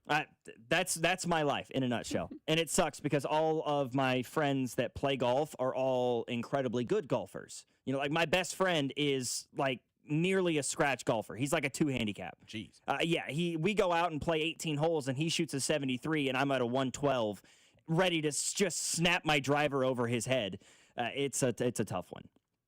From the 816, Logan, the best beer is when the Royals bullpen actually secures a win. Oh man, that's a great beer. Oh, the Royals catching a stray is crazy. All right, we're gonna keep going over. All right, we're gonna go over beer, I guess. Now 913-586-7965. I want to continue to talk about beer. I want to continue to talk about lawns. Two things that I generally am not all that passionate about, but here we are. Logan Weber here alongside Blake Schneiders. After Hours, 96.5, The Fan. You're listening to After Hours, brought to you by A.B. May. Trust A.B. May to keep your home warm. For 0% interest for 72 months on select heating and cooling systems, call 913-732-9993 today. This is your home for Kansas City sports. 96.5, The Fan. Hi, I'm John Ray, your friend and jeweler at Shane Company. Getting engaged? So friends, listen up. Shane Company engagement rings are protected with our all-inclusive free lifetime warranty. We stand behind the same quality we've offered since 1929. Our rings are crafted to last. It's why our warranty is the only one that protects your center stone. We also cover repairs, resizings, cleanings, and so much more. That's money you keep for you and your family. Because a friend always has your back. Shane Company, your friend and jeweler. Wouldn't you like to take a vacation from your bills? Well, you can. With credit card balances at an all-time high and Golden Oak's 4.5% rate, you could be saving thousands of dollars after a simple phone call. Call today and get your cash in as little as 14 days and make no payments for 2 months. Call 913-890-GOLD. Golden Oak Landing, cured my blues. 5.442 APR, FHA 15-year, 20% equity, qualified credit, additional terms apply. NMLS 114937. You're always better with a roof from JR. Here they come. A baseball-sized hailstorm means every roofer for 500 miles is on his way here to ring your doorbell. Before that happens, go online to jrstormcheck.com and relax. JR & Company is locally owned, veteran-owned, and family-owned. JR & Company offers a lifetime warranty on workmanship. But best of all, JR & Company offers a free Class 4 shingle upgrade. What does that mean? Most insurance companies offer premium discounts on Class 4 shingles. Remember, no roofer can legally offer to pay your deductible, but a free shingle upgrade can reduce premiums for years to come. Why do we do this? Because we can. A lifetime workmanship warranty and free shingle upgrade. It's why we say, you're always better with a roof from JR. Just visit jrstormcheck.com. Sex, intimacy, love. These three things are critical to a good relationship, and that's the problem with erectile dysfunction. It often destroys sexual enjoyment and intimacy. It stresses the love between partners, often to the breaking point. This is Jeff for Heartland Men's Health, and if you're suffering with ED, you likely know exactly what I'm talking about. But I also want you to know that ED doesn't have to impact your relationship anymore. At Heartland Men's Health, we're ED experts, with our focus on men's sexual health. We've treated tens of thousands of men and have treatments that are effective in well over 90% of cases. I promise you, if you're like most guys, you can get your sex life back, perhaps even performing like you haven't in years. So if ED is affecting you, it's time to get back to better sex, better intimacy, and deeper love. Call us. Just $99 gets you blood work, a medical consult, and if medically advised, a test dose. And if that test dose doesn't work in the office, your visit is free. Call 844-447-6600 or go to heartlandmenshealth.com. Hey, it's Dusty Likens. No secret here. I am a golf guy, and I have to ask you if you're ready to ramp up the excitement because golf fans, BetMGM is making your next golf tournament winner bet even better with Second Chance. What's Second Chance? Well, you ever bet on your favorite golfer to win a tournament only to see them miss the green? Well, with this bet, MGM's Second Chance promotion will get you your stake back in cash if your tournament winner bet finishes in second instead. That's right. Simply bet on any player to win a scheduled golf tournament during a promotional week. If you're right, you win. But if your pick finishes in second instead of first, you get your stake back in cash. Watch your favorite players go for the win all season long and bet knowing you'll get your stake back if they finish second. BetMGM and GameSense remind you to play responsibly. Gambling problem? Call 1-800-GAMBLER. See BetMGM.com for terms. 21 and older only. Missouri only. Subject to eligibility requirements. Rewards paid back in unrestricted withdrawable funds. Please play responsibly. The countdown to the World Soccer Championship is brought to you by Blue Cross and Blue Shield of Kansas City. From here, for wherever you are, that's the benefit of blue. Visit bluekc.com/benefit of blue for more information. Hey guys, it's Bink. You know what time it is? Draft season, baby. I'm so excited that I've set up an office hotline just to talk to you about the Chiefs draft. On Monday, April 20th and Tuesday, April 21st, I'm going to be sitting at my desk between noon and 2 p.m. just waiting for your call. 913-730-5131. That's 913-730-5131. Call me. Let's talk some draft. This is your home for Chiefs football. 96.5 The Fan.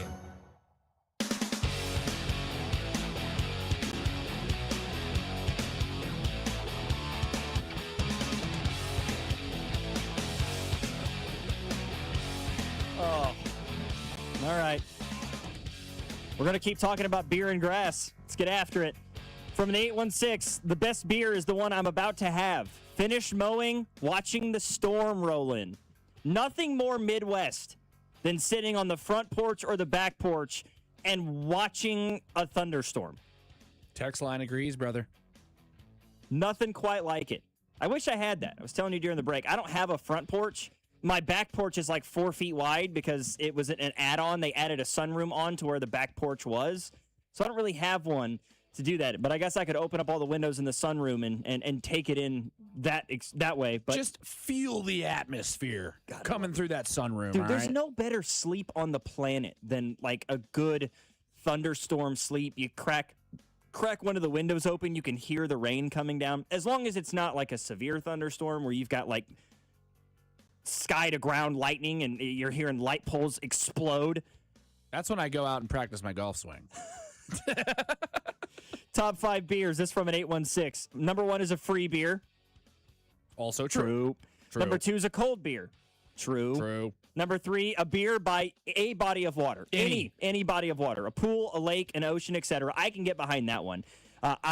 There is no type of alcohol in my life that has ever gone down smoother than when we go on vacation in the summer to some exotic place at like a resort and we're sitting in a pool, you know, it has a nice little swim up bar, or we're sitting down at the beach at the ocean.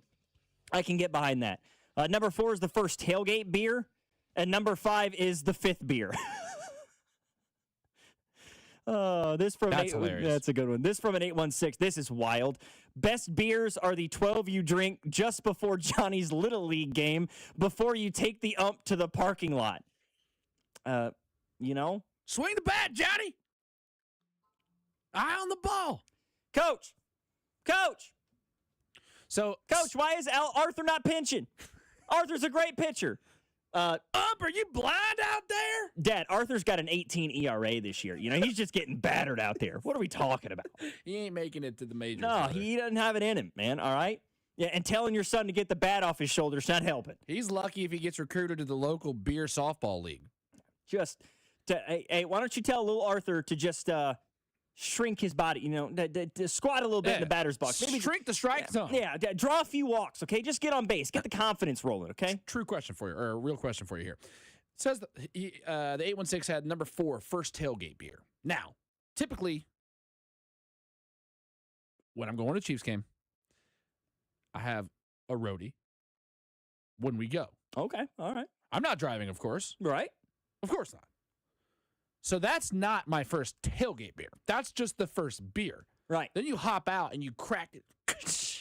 Get that nice crack going, all right? So are you that's trying the to first? So I right. think there's a distinguishment. Yeah, if you're having a roadie, that's not a tailgate beer. Right. Exactly. He's not saying the first beer you drink when you are going to tailgate. Yes. It's the first beer you drink when you have officially arrived at the tailgate. Exactly. The one you have on the road is just to stop the shakes. Yeah. No. not the pregame tailgate. Yeah. No. The actual tailgate. The The actual first beer tailgate there. All right. I like that one. This from an 816, and this is going to lead into a story that I will tell on air. I'm not going to enjoy it. First beer on the river during a float trip. Classic. I can't say I disagree with you. I have more or less sworn off float trips for the remainder of my life, okay? And I have a perfectly valid reason why. So, a few years ago, this is before I worked here, mind you, my family and I, we went on a trip to Oklahoma.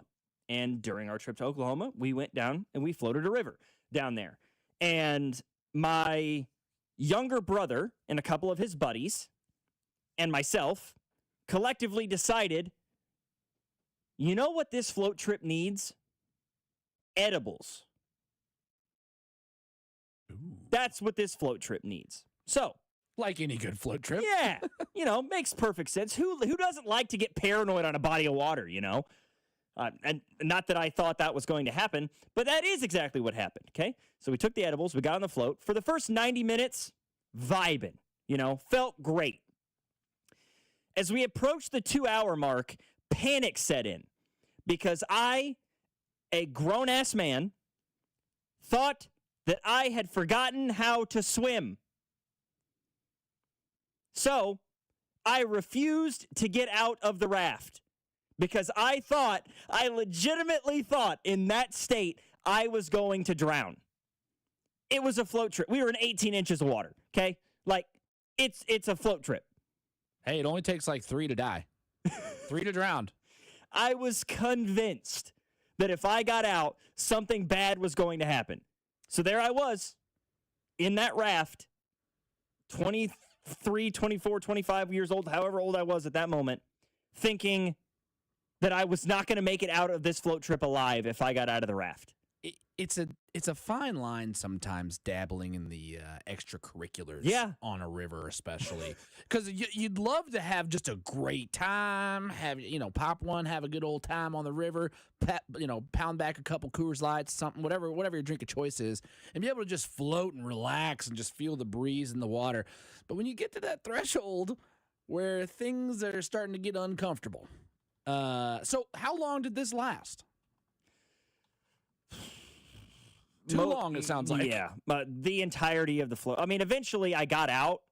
We got to like a stopping point in the float. We were out on the water for like 6 hours. And you know how like on a float trip, they've got like, okay, like here's your 2-hour mark if you want to get out. Here's the 4-hour mark if you want to get out. We stopped at around the 4-hour mark, or it might have been a little sooner than that. And everybody got out of the raft, and I was like, okay, everybody else is getting out. I'm going to get out. And everything was fine from there. Then we got back to the Airbnb we were staying at and collectively decided, you know what sounds like a lot of fun? A casino. So we went to a casino later that night. Still under the influence and not feeling great. And all I did was lose money at the casino. It was an interesting evening. So I've been paranoid all afternoon. Why don't we go blow some money? Yeah. Why don't I just try to make myself poorer? Let's do that, okay? On top of everything else that's possibly going wrong. And 816 says that first beer at a Royals or Chiefs away game as you're getting booed. That one's from Dwayne in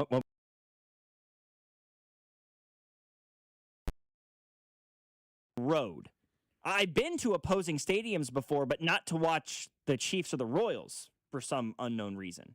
Now, is he talking about the Chiefs or Royals getting booed, or is he personally getting were people booing Dwayne? As you're getting booed. It sounds as if people were booing Dwayne. Dwayne, what did you do? probably he's probably just decked out head to toe in Chiefs gear. I would imagine that would be the case. Buddy's walking around with the red and white face paint, and a full blood. He's got the Chiefs overalls on, maybe a wolf mask. Not to say that you're Chiefs-aholic by any means, but just something to that effect is what I would say. Oh, man. From the 816, guys, one time I took way too many edibles before a Chiefs game, and I swear it was like Angels in the Outfield movie, but the Angels were guiding Patrick Mahomes. You actually might not be far off.